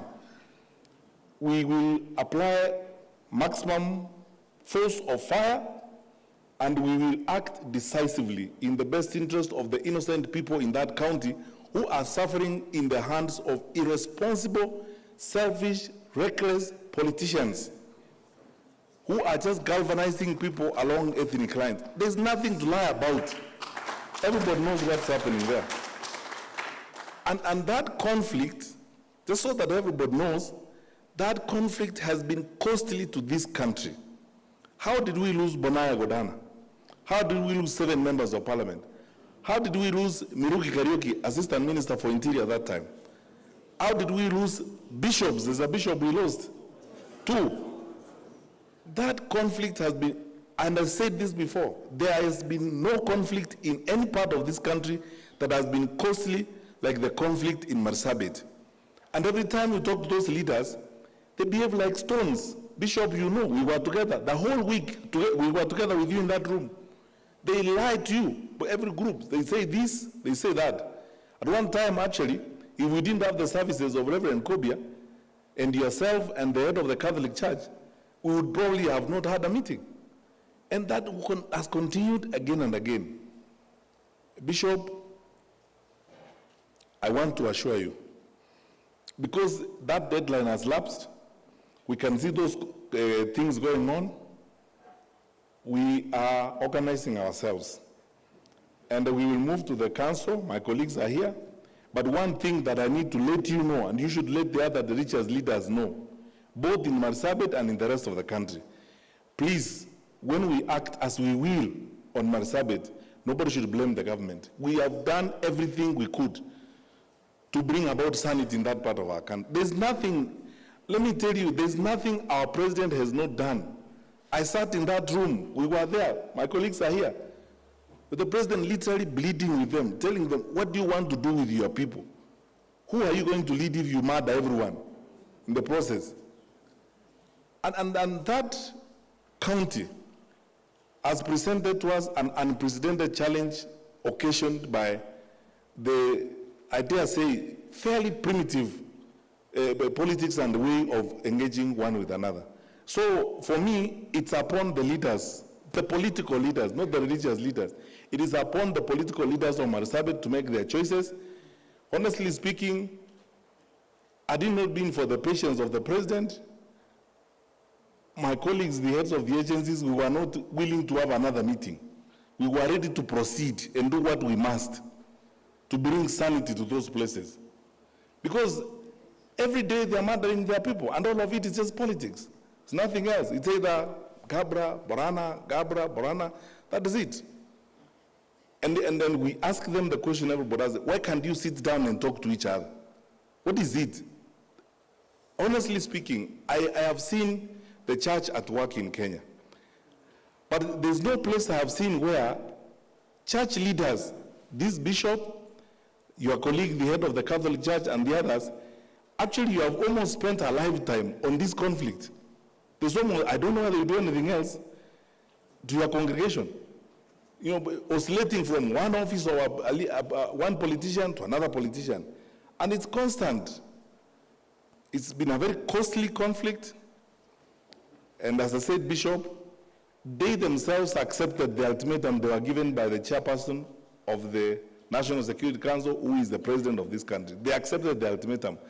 In other words, we will not give notice to do what we are going to do. They accepted the ultimatum.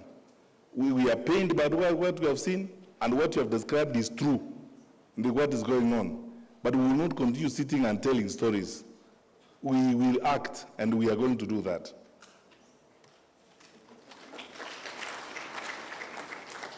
On the question of because it's related to this, Baringo, Elgeyo Marakwet, Tiati constituents, let me tell you this, my brothers. When you look at the conflict in that part of the country, look at it on a continuum, from where we've come from and where we are. A lot of good work has happened. I personally, every time I address this issue, I thank the governor and the county government of West Pokot, for example, where grassroots leadership has been deployed and leaders have come on board to work with us to bring about peace. Peace will not be brought about by bullets and guns. Peace comes as a result of community leaders sitting together, talking to people. In fact, the last time I held a community leadership meeting in that place, I was so grateful, and I am everlastingly grateful to Archbishop Kewasis and the clergy in that part, and what they told me themselves and how they advised me we should deal with the matter. And we have followed that, and you can see there is a reduction, not at the pace we want, but there is a reduction of conflict in that part of our country. The response to that part of our country, in my view, is not force or is not guns or bullets. The answer to that problem is a development answer, because the challenge there is a development challenge. Because where, you know, parts of our country where we have opened the country, where there are schools, where people are going to schools, where they're engaged in activities every day, those levels of unrest keep going down. The reason why I normally say the political leadership of that part of our country have a role to play in the current problem is that they, unlike many of their colleagues, for example, in West Pokot, or in areas of Turkana, or in parts of Samburu, have not been investing heavily in schools, in activities that will open up their area. Instead, they have chosen to invest in other parts. But you see, the government has come in, and the deployment now of the work that is happening by KDF, we are doing dams, water bands, because to provide water and create a framework for a livelihood in that part of our country is what will reduce the conflict. And then in the process of doing that, we also now begin to invest in schools and get these young people to slowly transition to another livelihood, to understand that card rustling cannot honestly be an end in itself in this day and age. And then we can see from what is going on in West Pokot, we can see clearly that it is working and it is going to change. So that the enclave, the Pokot enclave and challenge that we have in Tiati and all the way, which sometimes spills over to Laikipia during the dry season, is mainly inspired by lack of resources, and sometimes during the dry season, they are looking for pasture. That is the only economic activity that happens in that place.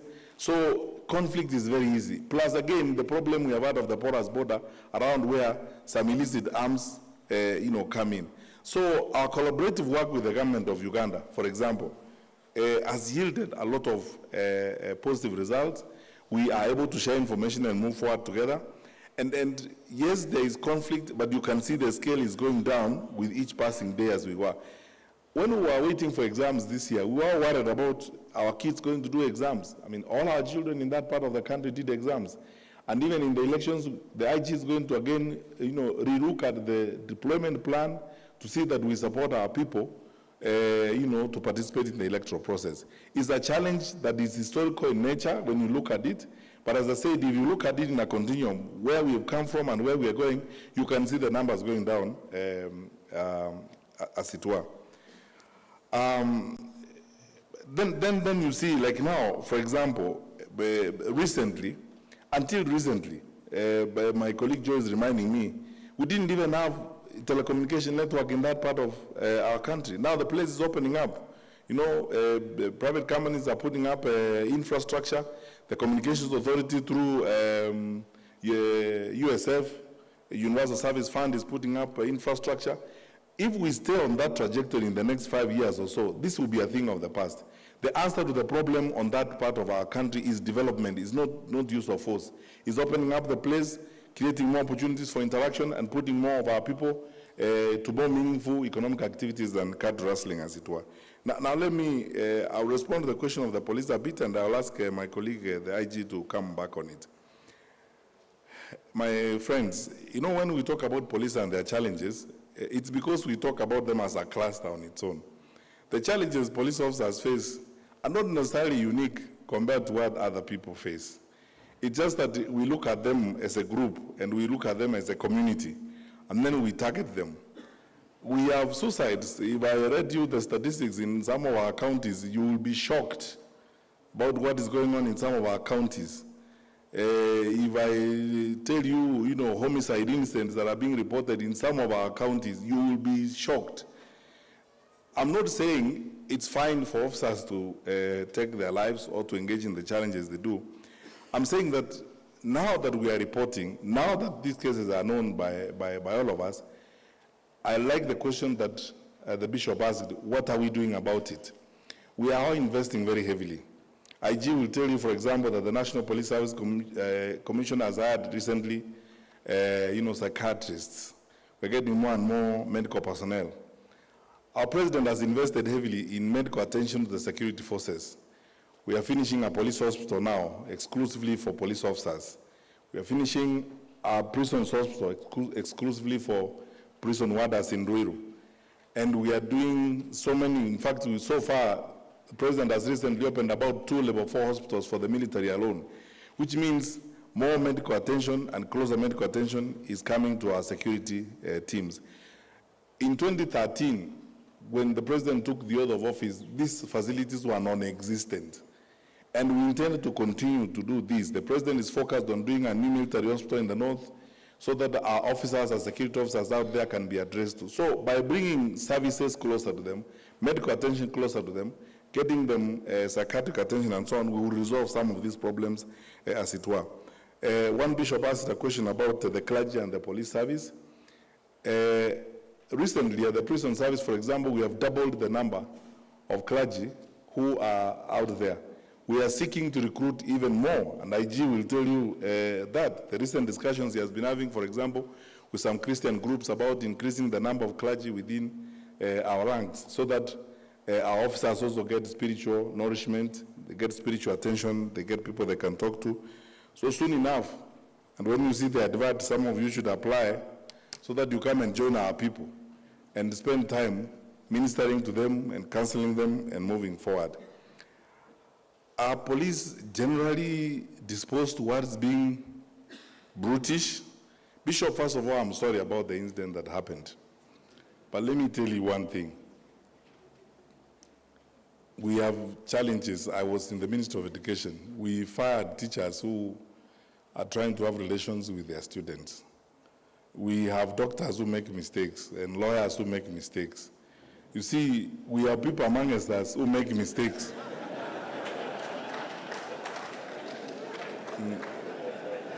There are people who make mistakes. I don't want to say anything about people in churches who make mistakes. I am careful not to go that direction. But you know, Bishop, when this happens, it is true. I am not saying that these things do not happen.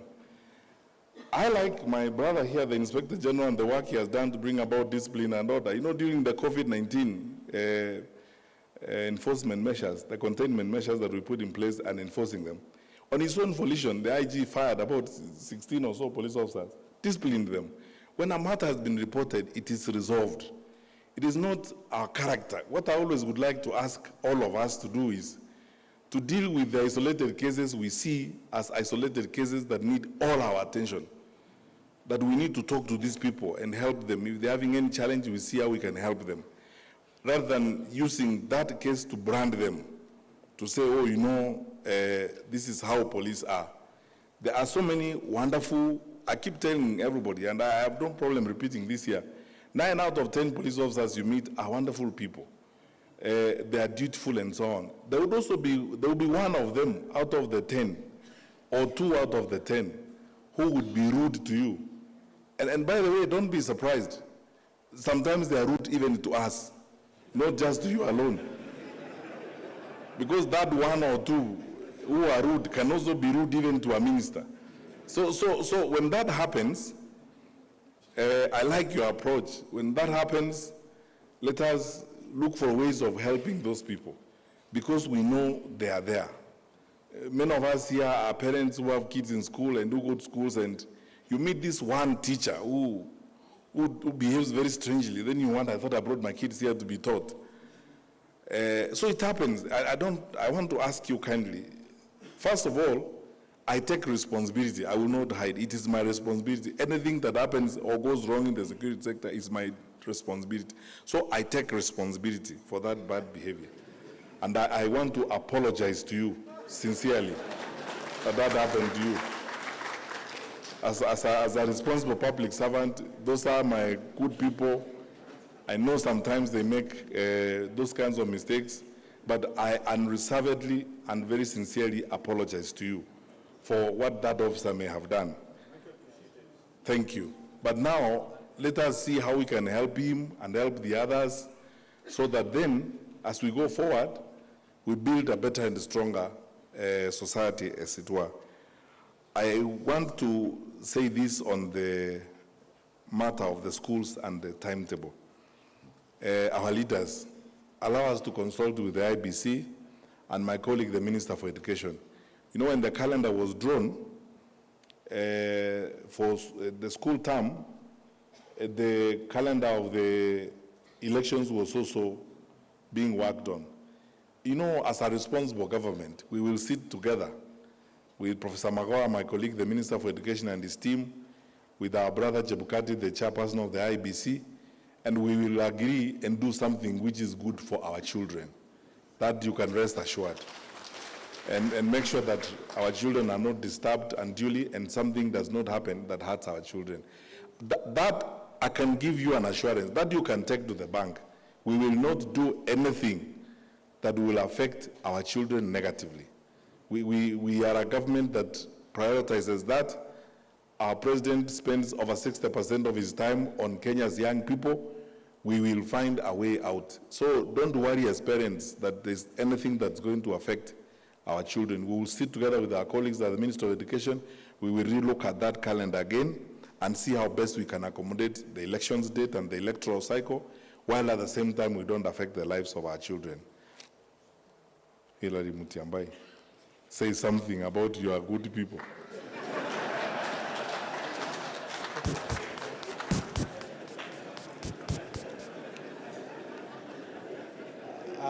I have also to start by apologizing.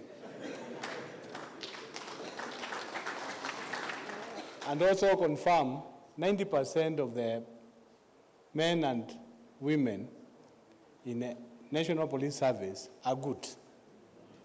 On these are few elements. I would like to give you one experience. I've just concluded the recruitment of the police just about 1 or 2 weeks ago.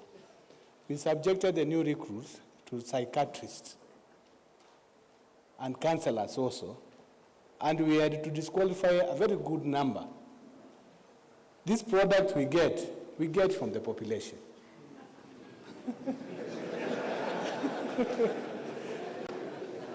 And I cannot throw them away. 1 or 2 will go through the system and will learn about them when they are with me. I will not chase them away. I will manage them.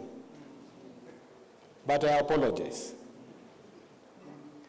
But the work of police is very difficult. It is an enforcement. That's what it states in the law. We enforce the law. Bishop, I wish that I can give you an opportunity to enforce what you preaches. Sura in a change. We have been given one unpopular job. Unpopular job is where to force you to do things that you are not willing to do. Tunasema ni sura ya kazi. It's not our face. Ni sura ya kazi. We moderate it as you have. I thank you also for saying that they need to look like me. We moderate it. Hiyo sura ya kazi tuna moderate. But it is not intentional to add to you. On the issue of stress management, as the CS has just mentioned it, we have now come up with a medical board for the police. We have subjected all the officers once again. And to our surprise, we have got a big number, almost to 2,000 officers who are unfit to do the police work. I have now started processing this process. To remove somebody when you have given him a job is not easy. The government has its own procedures. If they have managed to sneak from my recruitment level, which I told you I had to be very strict so that I can detect them at that level, I also follows them again when they are working and subject them their mental health test. And interestingly, some of them who claim to be sick, out of that number, I was able to recover about 690. Tunawaita maringaras. It's a difficult job. There are those who want to look like they are sick so that they don't do the job. There are those who are really sick and they are working. Another difference, the difference because of our tool of work is a gun. That's the difference with the other members of public. Our tool of work is a gun. And when one bullet is discharged, the implication is more serious. Unlike when you are also discharging your job, you are armless. So we have taken this very serious. Mechanism now are in place. We have a professional National Police Service Commission to support the police in terms of HR. They have now identified this board. This board continuously is assessing our officers. We have also, the same commission has employed councillors. We have deployed them down to the field to work closely with our officers. The Ministry of Health is also seconding some psychiatrists to work closely with our officers so that we can able to detect this problem in advance. Not to detect it when an officer commits a serious problem. That's the approach we are taking. I would like to offer, and I've engaged with the other denominations, whom actually they have insisted that we have to take clergies to work with us. This recruitment had to take 5. Unfortunately, they were not able to get into the right time, but I had to pave way so that I can accommodate them in our training. I'm ready to engage with the SCK, but you remember we have to subject you to the training. So that, so that you understand our chain of command. The chain of command ni hiyo bishop unasema sura ni mbaya. If I bring those priests here and pastors and imams, I'm very sure there's a difference, the way they look. Asante sana.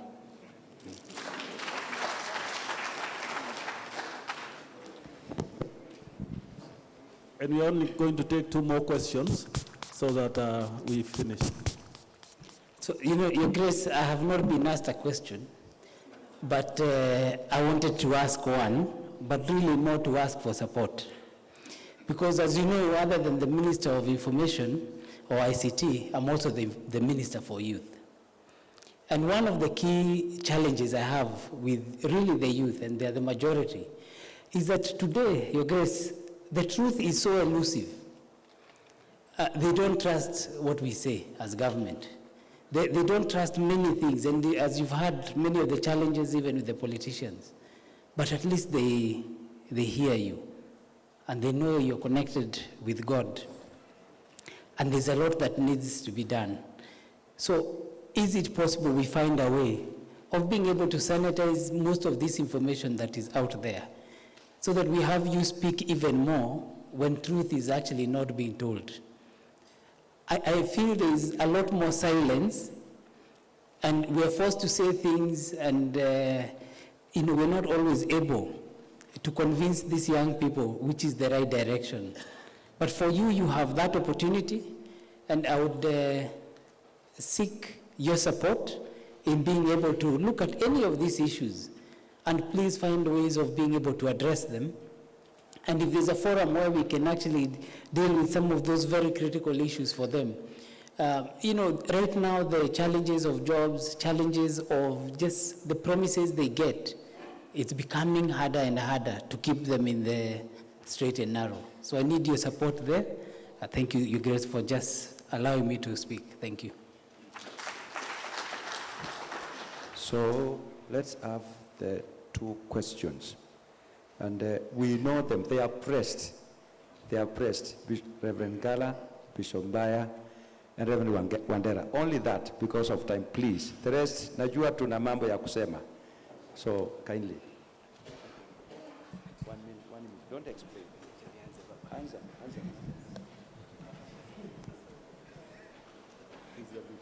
Your Grace and the Cabinet Secretaries are seated here. We want to commend you for the efforts that you are doing in ensuring that the electoral process is secure. I have 2 very bad questions, but I pray that they may look political, but I pray that you will have the grace to answer them. 1, when you are discussing about the challenges there, my expectation was you would also address the issue of the deep state and system, because it's a narrative that is out there, and already it has poisoned the ground. As church leaders, we feel the heat. I hope you'll not dismiss it, but you will rather, if it's there, let us know. If it is not there, then where is it talked about? And number two, this one is a political one, and perhaps it may rattle you a bit. What are the threats to the electoral process when a sitting president, the symbol of unity, is directly involved? We have seen this in Tanzania, CCM, but we have seen those retiring presidents are not involved. Now in Kenya, we have a president whom we love, but I think the trajectory that he's taking, in my view, is a threat to the electoral process in terms of its fairness. Thank you. His Grace, Cabinet Secretary, I want to ask you one question basing on moral standards as an African priest serving in an African nation. We have platforms in the ICT.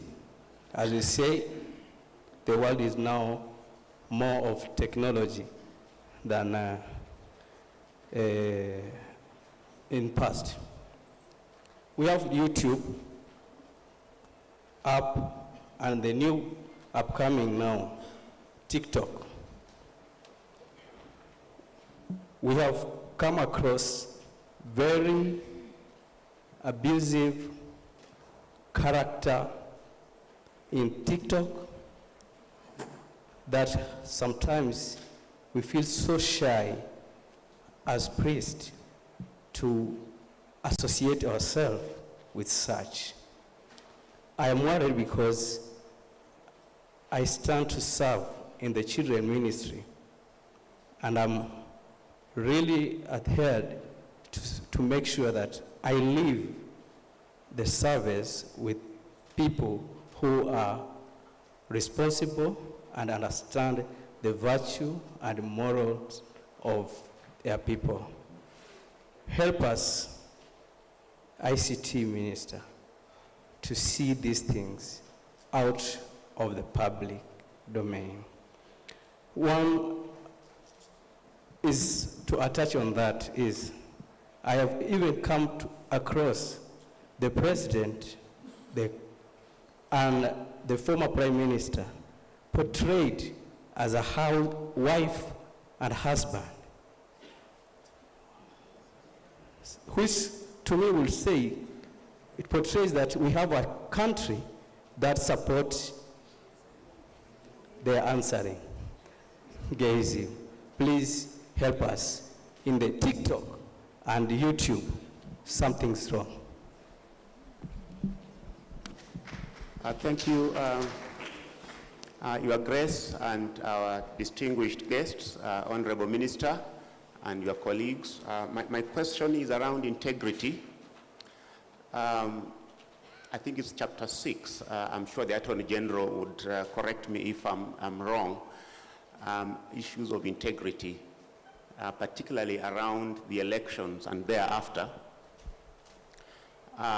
The chairman of IEBC this morning told us that there is no sufficient legislation to enable IEBC to intervene around candidates whose integrity is questionable. The Honorable Minister CS Matiang'i has, in a sense, alluded to that. He has spoken about massive voter bribery, commercialization of this process. He's spoken about cartels in government. He said that out of the 4 ministries he's worked, all of them had cartels. And the sense I get as a bishop is in some way of desperation, that the levels of disintegration of integrity is so high, they are so high, and that perhaps government is helpless. And so I think some comment around integrity and the legal framework around that would be really helpful. Thank you.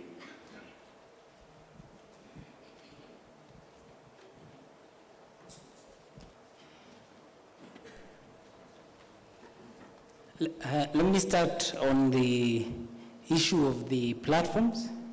And again, thank you for the question. It is not it's not that we are unable to deal with some of these people and some of these issues. We have laws in place that we must follow that will allow us to be able to deal with a lot of those people on those platforms. Let me start by saying it's not majority of the Kenyans, almost similar to the IG. It's really a small part of those who are online that are spoiling the whole environment for people. And sometimes it is very disheartening to see what those results are. So we have the computer misuse and cybercrime law that is already in place. We have the data protection law. And these laws allow us to be able to find the people and actually deal with them. Actually, many have been arrested by the IG and presented to the courts. But as our chair, the CS Matiang'i, mentioned, quite a lot of them get released. And so it becomes an issue of, can we also train? The First Lady launched a program with the Communications Authority showing, the young people how they can protect themselves online. And it's a program, to kochonjo, to ka chonjo, showing people how to use these systems. Because, it seems a lot easier to insult people, to create characters, or to do many things online than it is offline, because offline people can be seen. And there are many efforts that we're putting to try and resolve some of these issues. A current example is that, someone is written to me, they're saying how they've got my number from somewhere, and they're able to get everybody else's number, and as a result, if I don't do X, Y, Z, these are the things that they're going to do. And they're writing this message with their number. Okay? We've got to a point where there's so much impunity, they feel that they can actually just do what they need to do. These are active things going on. When we say we want SIM registration, I think you know what the repercussions were. This is something we said over 2 years ago, that we needed SIM registration. We said we want a Huduma number, so that you can identify people even when they go online, so that you're able to deal with them. Because people are just misusing these platforms. But these platforms are also creating many jobs. They are also creating many livelihoods. We can't switch off the internet because of just a few people. The internet is actually good for us, but we know, like even in the real world, there is thugs and others lacking here and there that we need to find ways of dealing with. But I can say here that we're putting a lot of effort, especially through the Communications Authority and the ICT Authority, in terms of education, in terms of awareness, in terms of support, whether it is in the, with the Girl Guides, with the Scouts, ensuring we have all the systems that will really alert them. Assisting parents to know how to put parental guidelines even on their systems, on their phones, so that we can be able to manage. But more importantly, I think as the judiciary understands more and more, because we're spending more and more time explaining, they understand how we deal with these issues. The forensic labs that IG and his DCI team have, those are allowing us to be able to provide real evidence, so that in the court process we are able to manage these people and really remove them from society, so that they stop these bad things that they are doing. We have capabilities, but those capabilities that we use what is within the law, not out of the law. But I can say, if you compare where we were 2017 and where we are now, it's fewer people who are doing this. The citizenry is a lot more aware of what things to believe, what things not to believe, in terms of just the way things are being managed. parents are also able to manage their devices, and the worries that were there are reducing. And so we hope in the next 5-6 years, we should really have moved to a point where this is not a big issue in the country. And really, as we get to the elections, we've seen even on the media platforms, even in public, some of the things people are actually saying and saying about people. Those are not only offline, but it's also online, but we're looking at ways of managing. And really, the work we've been doing with the Ministry of Interior has been very helpful in ensuring that we've tamed a lot of this. But I assure you, it's something that is important to the extent that the First Lady is involved in even driving the awareness. So thank you very much.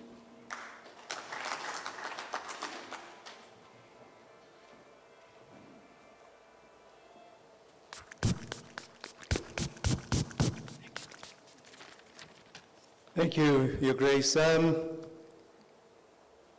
You're absolutely right. The Constitution, our laws, Chapter 6, we have some of the most progressive laws in the world, and that is a fact. We can't run away from that. It is a fact. But they say the leaders we get are only as good as we deserve, Your Grace. I started when I was standing here by saying, take care of my flock. According to the Gospel of John, anyone who does not enter the sheep pen by the gate, but climbs in by some other way, is a thief and a robber. Not my words, the Gospel. So what happens? You've seen the circus in the press. Somebody is arrested, he's charged, he's brought to court. Then we start this, the usual maneno, mutu wetu, mutu wa kwetu, our tribe, our this. And the courts are confronted in an almost impossible situation. Because we, you, have abdicated our respective roles. The work of the IEBC is to conduct fair elections, not to prosecute those who enter through the back door. That is somebody else's job. And we have these demarcated areas where, for instance, the DPP, the Directorate of Public Prosecutions, is an independent office. And unless the DPP is satisfied that there is sufficient evidence on the basis of which to prosecute and secure a conviction, he's not going to do it. And he's not obliged to do it under any law. Civic education, spiritual guidance, Your Grace, spiritual guidance. Look at Dr. Matiang'i here. Can you imagine what kind of day he goes through every single day, week? When do you minister to him?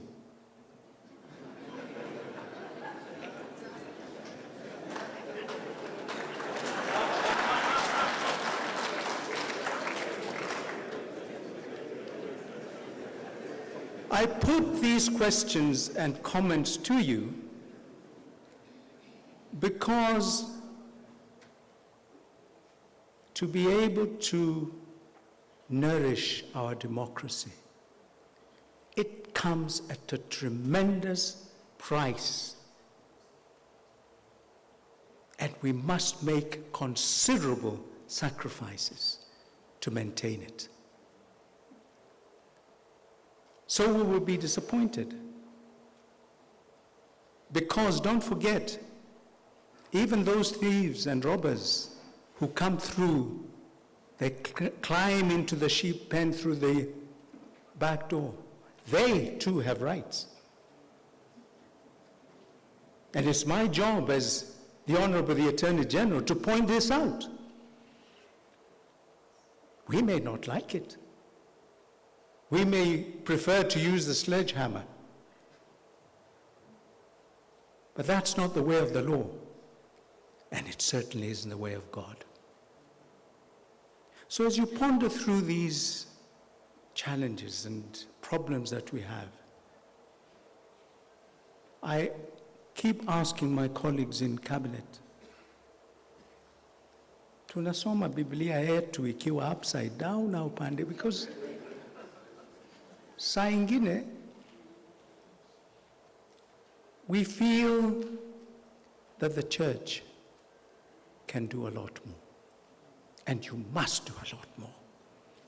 Let us not be found wanting because we did not voice what God would have us voice. Thank you very much.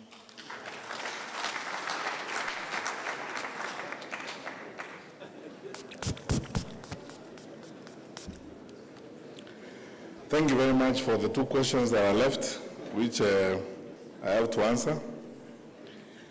And I'll try the best I can to restrain myself, knowing that I am before ordained church ministers. You know, this question that you asked me about the deep state, what is sometimes not frustrating but amusing about the way we live in our country, the way we play politics, is the incredible level of hypocrisy to which we go and the level of pettiness that we sometimes get to. Because just picture a situation where I am the Minister for Interior, I sit in the National Security Council, and I go out in public and complain about the Inspector General who sits with me in the National Security Council. Am I serious? You know?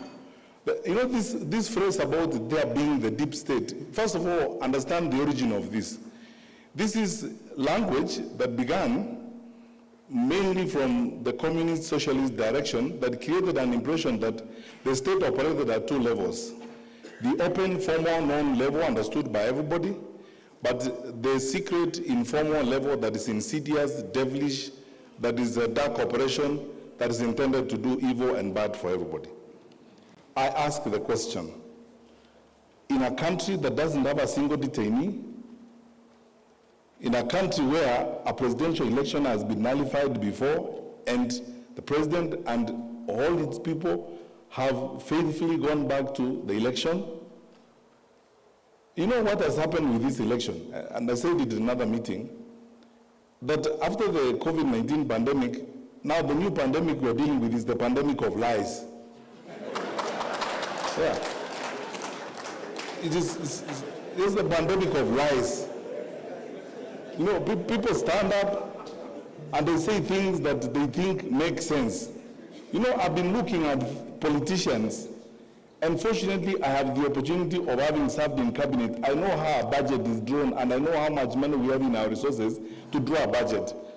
When a political leader, a national leader tells people, I will put aside 150 billion for market women, I'll put aside 50 billion for border border, I'll put aside 100 billion for this. I know how much our budget is and the projected growth of our budget. That time you have not talked about the amount of money that you are taking to counties, you have not talked about transfers for the education sector and so on. Where are you going to get that money to provide that kind of service? You're just lying to those people because you are telling them things they want to hear.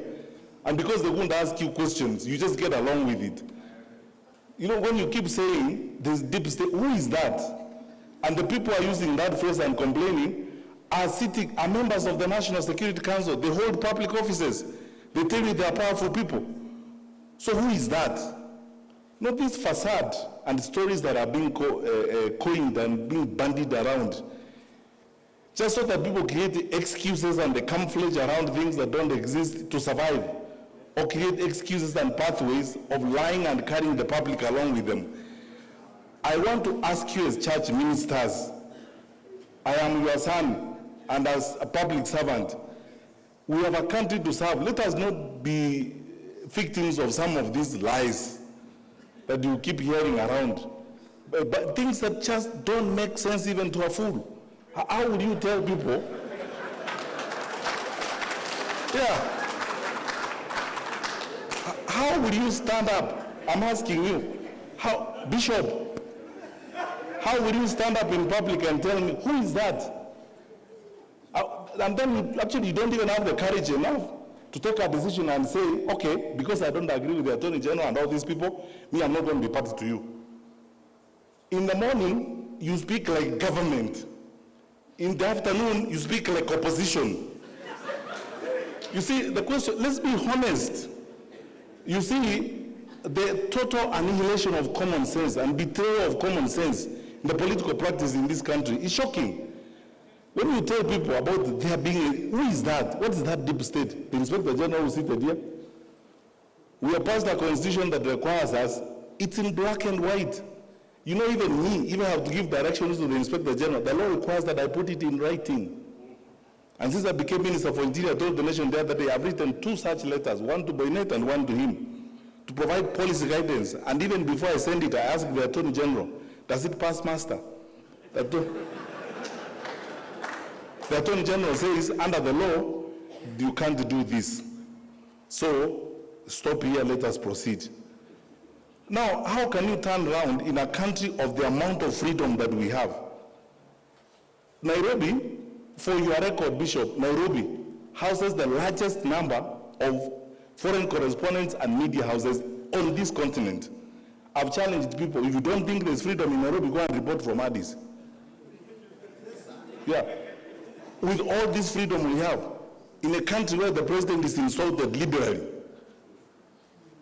by everybody, by opposition politicians, how would you tell me that there exists a covert, dark op element of government that is intended to do certain things? When did you last face and scrutinize and excoriate the Minister for Security? I am here to answer questions. Which is this dark side that exists? Where is it?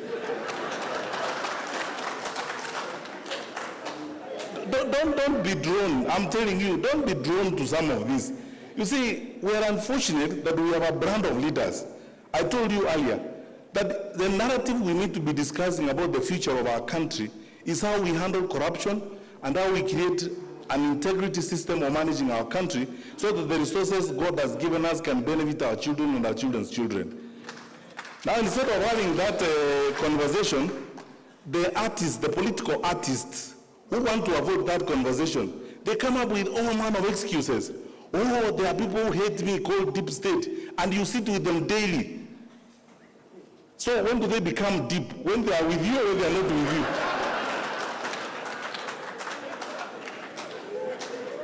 So, look, forget about this. We run an open, transparent, accountable government. Our president, my boss, is probably one of the most liberal and open-minded heads of state on this continent. We are a responsive government. I am not aware. Tell me what you want to know about this government and where you want to go, I take you there. Do you want to go and sit in MC3 in Matiang'i's office and watch the patrol thing? And so on. When you ask questions, we will answer. But you see, to create campaign jargon, you know, this story of you must look for a way of creating some level of sympathy so that people can sympathize with you, that you are an underdog. So you create some phantom, some fictitious devils that are existent somewhere that are against you. And these devils are not described. So you use some communist type language and call them deep state. And say, you know, these people, they may be having the state, but we have God. God is for all of us. You can't have God yourself. So, Bishop, forget about this thing, my brother. Let's just go forward and build our country. That's what exists. Secondly, and that's why I say thank you for asking me this question, because I never get this opportunity to respond to these things. So I tell you what I think. I mean, if I wasn't before religious leaders, I would have even used a stronger language. Because this is petty, it's empty, there's nothing, it's hollow. People are just loitering around saying things that don't exist. Let them deal with issues. You know, I keep telling people, these elections are like an interview. You leaders have conducted interviews before, haven't you? So when I come before you, you tell me, Fred, good, you want this job? Yes. Where have you been? I tell you, I was headmaster there, I was this. You ask me, what did you do when you were there? How did you handle the students? What did happen? And so on. People are running around here who have held public responsibilities. They are not accounting for what they did when they were holding those public responsibilities. You are the religious leaders. The story of talents in the New Testament. What did you do with the ones I gave you first before you come for more?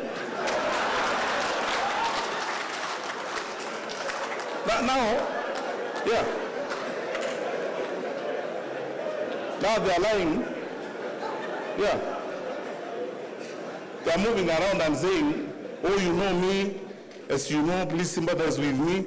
There is a certain dark group of people called Deep State who hate me. They don't like me. They don't want me to be a leader. They plot evil against me. You drive public money in that state. You eat food bought by that public state that you are condemning. You live in a house of that state. When does it become deep? And deeper than you?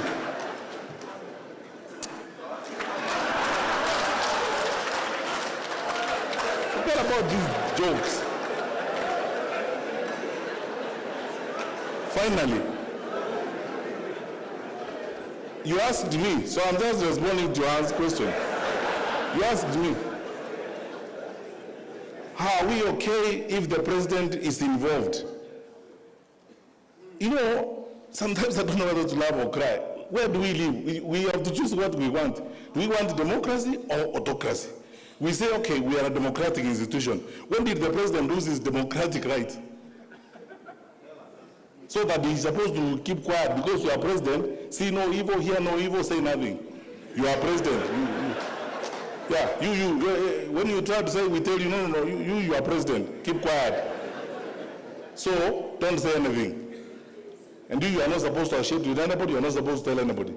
I have not heard my boss, our president, anywhere in this country, both in private and in public, telling anybody, this is a presidential decree, you must go this way. I've never heard him say such things. The president speaks like the leader of our people, like we expect all leaders to speak. In my view, this is what I think I would like would happen to our country. And you have the democratic right to agree or disagree with him. And nothing will happen to you by the way you disagree with him. And nothing will happen with you if you agree with him. That's the country we are building. You saw President Obama, before he left office, on the campaign trail for the Democratic Party candidate. Did that happen or did not happen? That is supposed to be the icon of democracy in the world. I mean, you have seen presidents who are leaving office on the campaign trail for their successors and so on. The president is expressing his view. To gag the president and say now, you see, sometimes I wonder, one group of society is saying, our president is our leader, he should therefore guide us. Then he wakes up in the morning, he says, okay, good people, me, I think this is the way we should go. Another group comes and says, no, shut up, you are president, don't talk to us. It doesn't work like that. Allow me please to use this phrase, let's not be pretentious. Let's be honest to each other. And let us not sacrifice common sense on issues like this. Everybody can express themselves. We're in a free society. Sasa tujenge nchi yetu jamani. Na tushirikiane.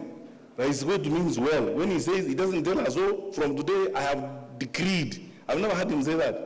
Anasema mimi kwa maoni yangu vile naona, this is how it, and you know, by the way, if he never gave any maoni, we'll also wonder, this one, he doesn't have a view about how we should go. And then now he's carrying the burden of leadership. As a leader, I have led you for 10 years now. I thank God for the opportunity. I've made my contribution. This is where I think I've moved the country to. And in my view, this is how I suggest we proceed. When my father here, His Grace, the very Reverend Dr. Jackson Elizabeth, serves out his term in the Anglican Church. If I meet him out there, and there's going to be a leadership contest in the Anglican Church, and I asked him, Your Grace, you from your experience, what do you think? Then he tells me, no, Bishop so-and-so actually served with me. He was my moderator at this particular place, he was there. But I think Bishop so-and-so Chola has got more experience because we were together, he has trained this, he has done that. Now, why would I condemn him for saying that?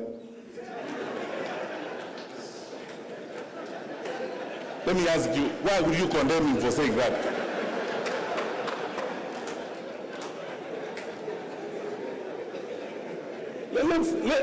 Bishop, let's be honest and serious. Why would you condemn him? Because I've gone to him as my father. We are choosing a leader in the Anglican Church. He's the one who has been with these bishops. And I asked him, Bishop, Your Grace, what do you think? And then he tells me, okay, I have seen this one, so-and-so we were together here, so-and-so we were together. Kwa maoni yangu, where the church is, if they listen to me, I think maybe so-and-so would be the better one. But anyway, it's up to the House of Bishops. When they choose their leader, they will choose their leader. Whomever they choose, I will go by it. But maoni yangu ni hivi. So why would you tell him, hey, you are Archbishop, you keep quiet for now. Let us now choose without you. You keep your peace. I pray that as we go through this experience, the thing that we lack most in this country, especially among us, a lot of our political players, is something called honesty, being sincere about things. If I'm in a team together with my brother, the Honorable, the Attorney General, and I hold a responsibility with him, it's okay to have different opinions. But it's also responsible to execute those differences in a responsible manner.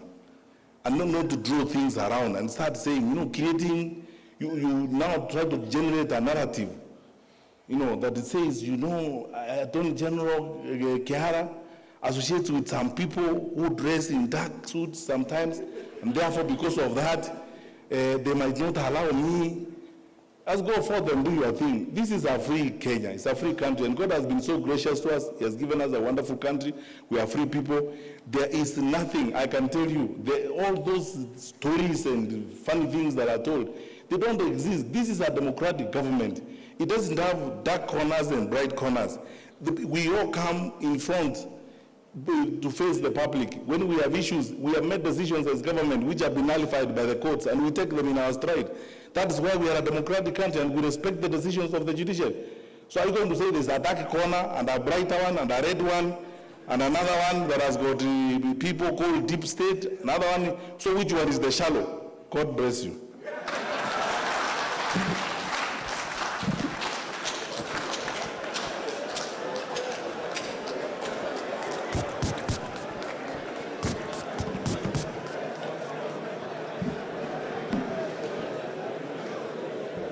Thank you so much.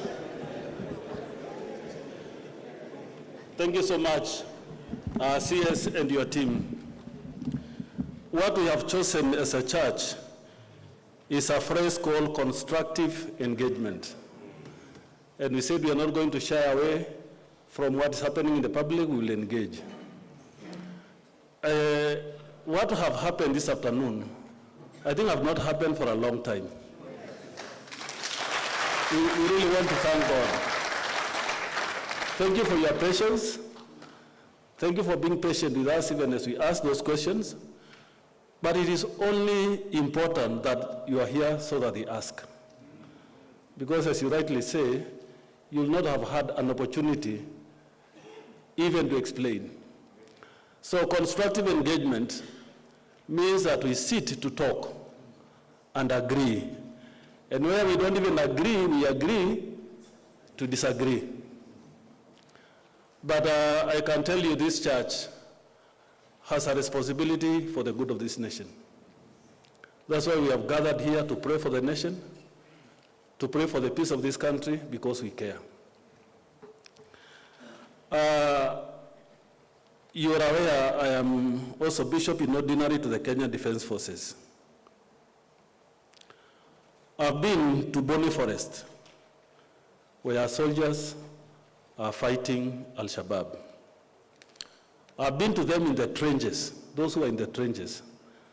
And they tell me, we have never had a leader, a spiritual leader, come to sit with us where the language we hear is only that of the gun, and you either get out of here in a casket or alive. That changed my perspective.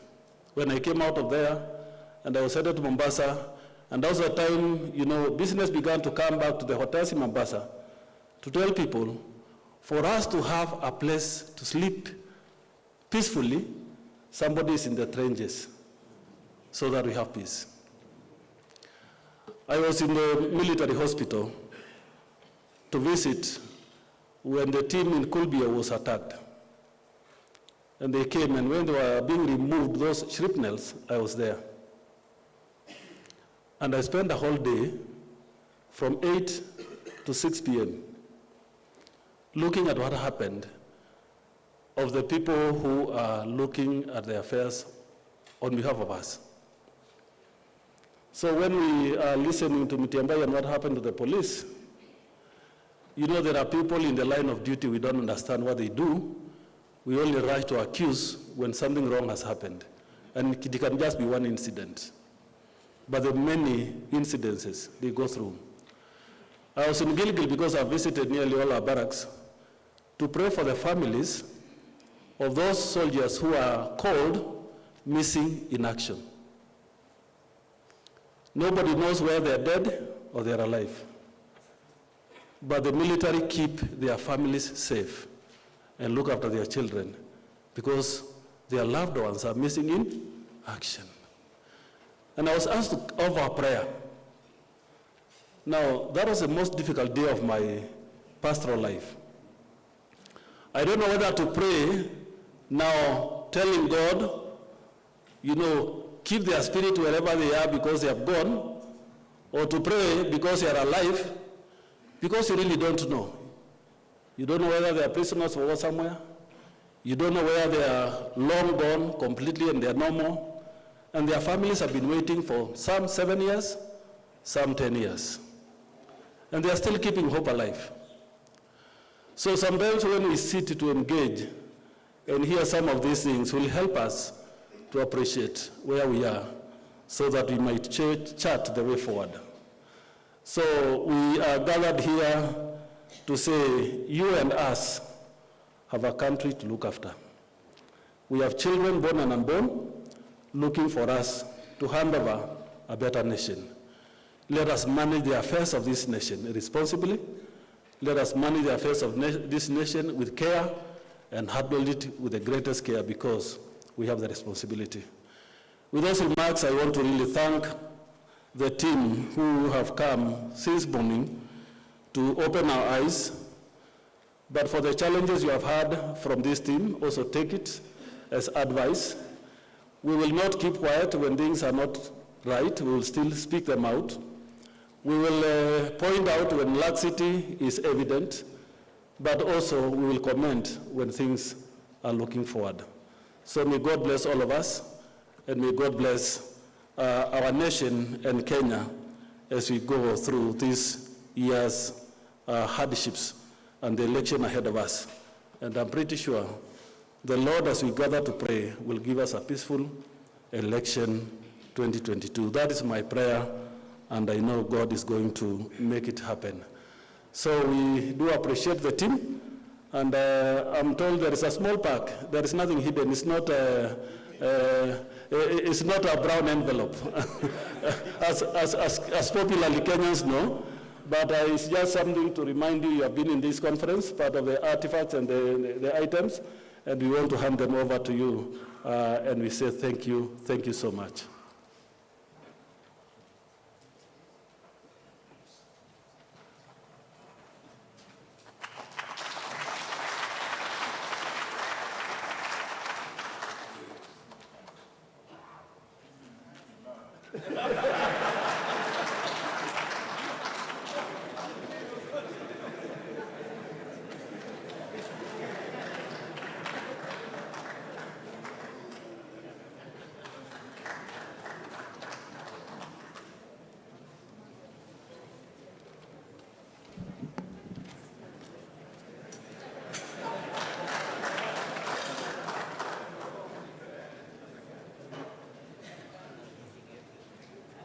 we have been praying for every speaker, and so we ask His grace to pray for these speakers. Or you choose another bishop? Okay, Bishop Waweru, please come over and pray. And I think we also end the day, because we have had a good day, so thank you. I also thank you for cooperating with me. Thank you very much. God bless you. We will finish. We go for tea. After tea, we have our break, or our supper, and the rest of the night. Thank you. So let's stand up for prayer.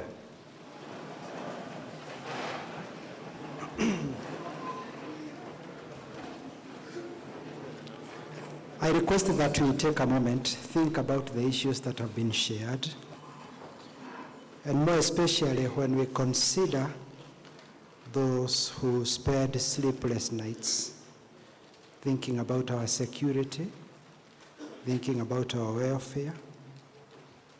I think it is evident, and especially for the two gentlemen,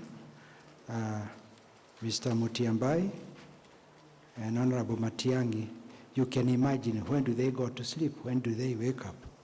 So that the nation is at peace. Just take a moment and whisper a word of prayer for them.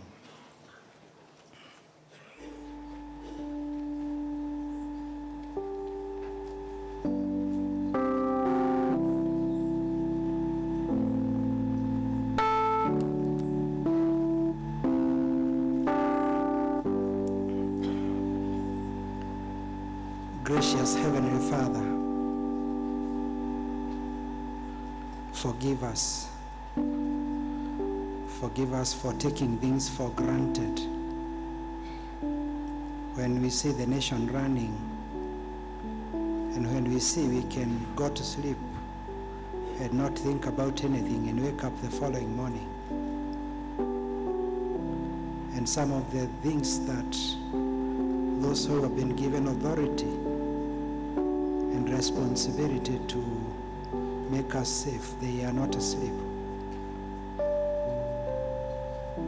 And some of the problems that we are experiencing are our own making. That are people who are created in our own image. They can hate one another and not consider each other as human beings. And one becomes Cain. The other one doesn't become Abel, he also becomes Cain. And raises a sword, raises a knife to kill the other. And when it is too tough, we ask, where is the government? Where are we? Father, forgive us. We want to thank you for the president of this nation. Forgive us where we have called him names. Forgive us where we have looked at him as if he was not a human being, as if he doesn't have a family. Forgive us, oh God. We want to think of those who are within the uniformed community of this nation, the defense forces, the police, the prisons, the wildlife, and others. We think of these, our brothers who came this afternoon to share with us some of the experiences that have been shared with us. The IG, dealing with human beings who also have emotions, and we blame them. We look at them as if they are not one of us. Many of them are our Christians. Forgive us, oh God, where we have branded them. You have given us technology, ICT, to make work easier, and we have used it to hurl names to one another and to do all manner of things. We think of your servant C.S. Matiang'i and the way you have used him in this nation. And instead of appreciating the sleepless nights that he has had, the times when he has been away from his family, the times when he has even missed church and service, just to make sure that the nation is safe, secure. Father, forgive us where we have branded him negatively. We thank you for the AG and the challenge he gives us as your priests, reminding us of the words of Jesus: feed my lamb, tend my sheep. Father, forgive us where we have failed. We want to thank you for his grace and for his vision that we would have a time like this, where we see ourselves interacting with the nation, and where we see ourselves interacting with the challenges and the issues we are confronted with, spiritually, mentally, and also physically. And we bring ourselves before you and the other institutions in this nation, like the one we had IABC in the morning, and the political party and others, and even for those who will be here with us tomorrow. We pray that you give us your goodness, which you tell us in your word that you will follow us, and your mercy all the days of our lives. And so as we come to the end of the day, we commit these your servants as they travel. We know they are not going home, they are going back to the offices to sort things out. That Father will be with them and that you will bless them. And we thank you for even others who are not here. And we pray for the political parties, the 87 political parties that were mentioned, that they will realize that there is a nation to look after, and that if this nation burns, we burn all together. So Father, have mercy upon us and give us your grace. We thank you for the day and the things we have learned. Help us not just to be hearers of your word, but to be also doers of your word. We pray for our diocese and our families. And this we ask in Jesus' name. Amen. His grace will do the final blessing. Your grace will do the final blessing.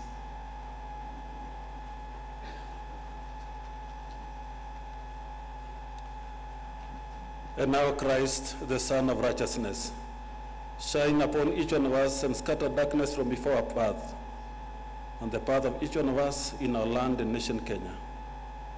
Illuminate your light that we may see. Remove the darkness of sin that we can walk free. And the blessings of God Almighty, Father, Son, and Holy Spirit be with us now and forevermore. Amen. The Lord be with you. Asanteni sana. Let's wait until Archbishop moves out. Let's wait, please. Don't move. Just a moment. Just continue standing, please. Please. Continue standing. And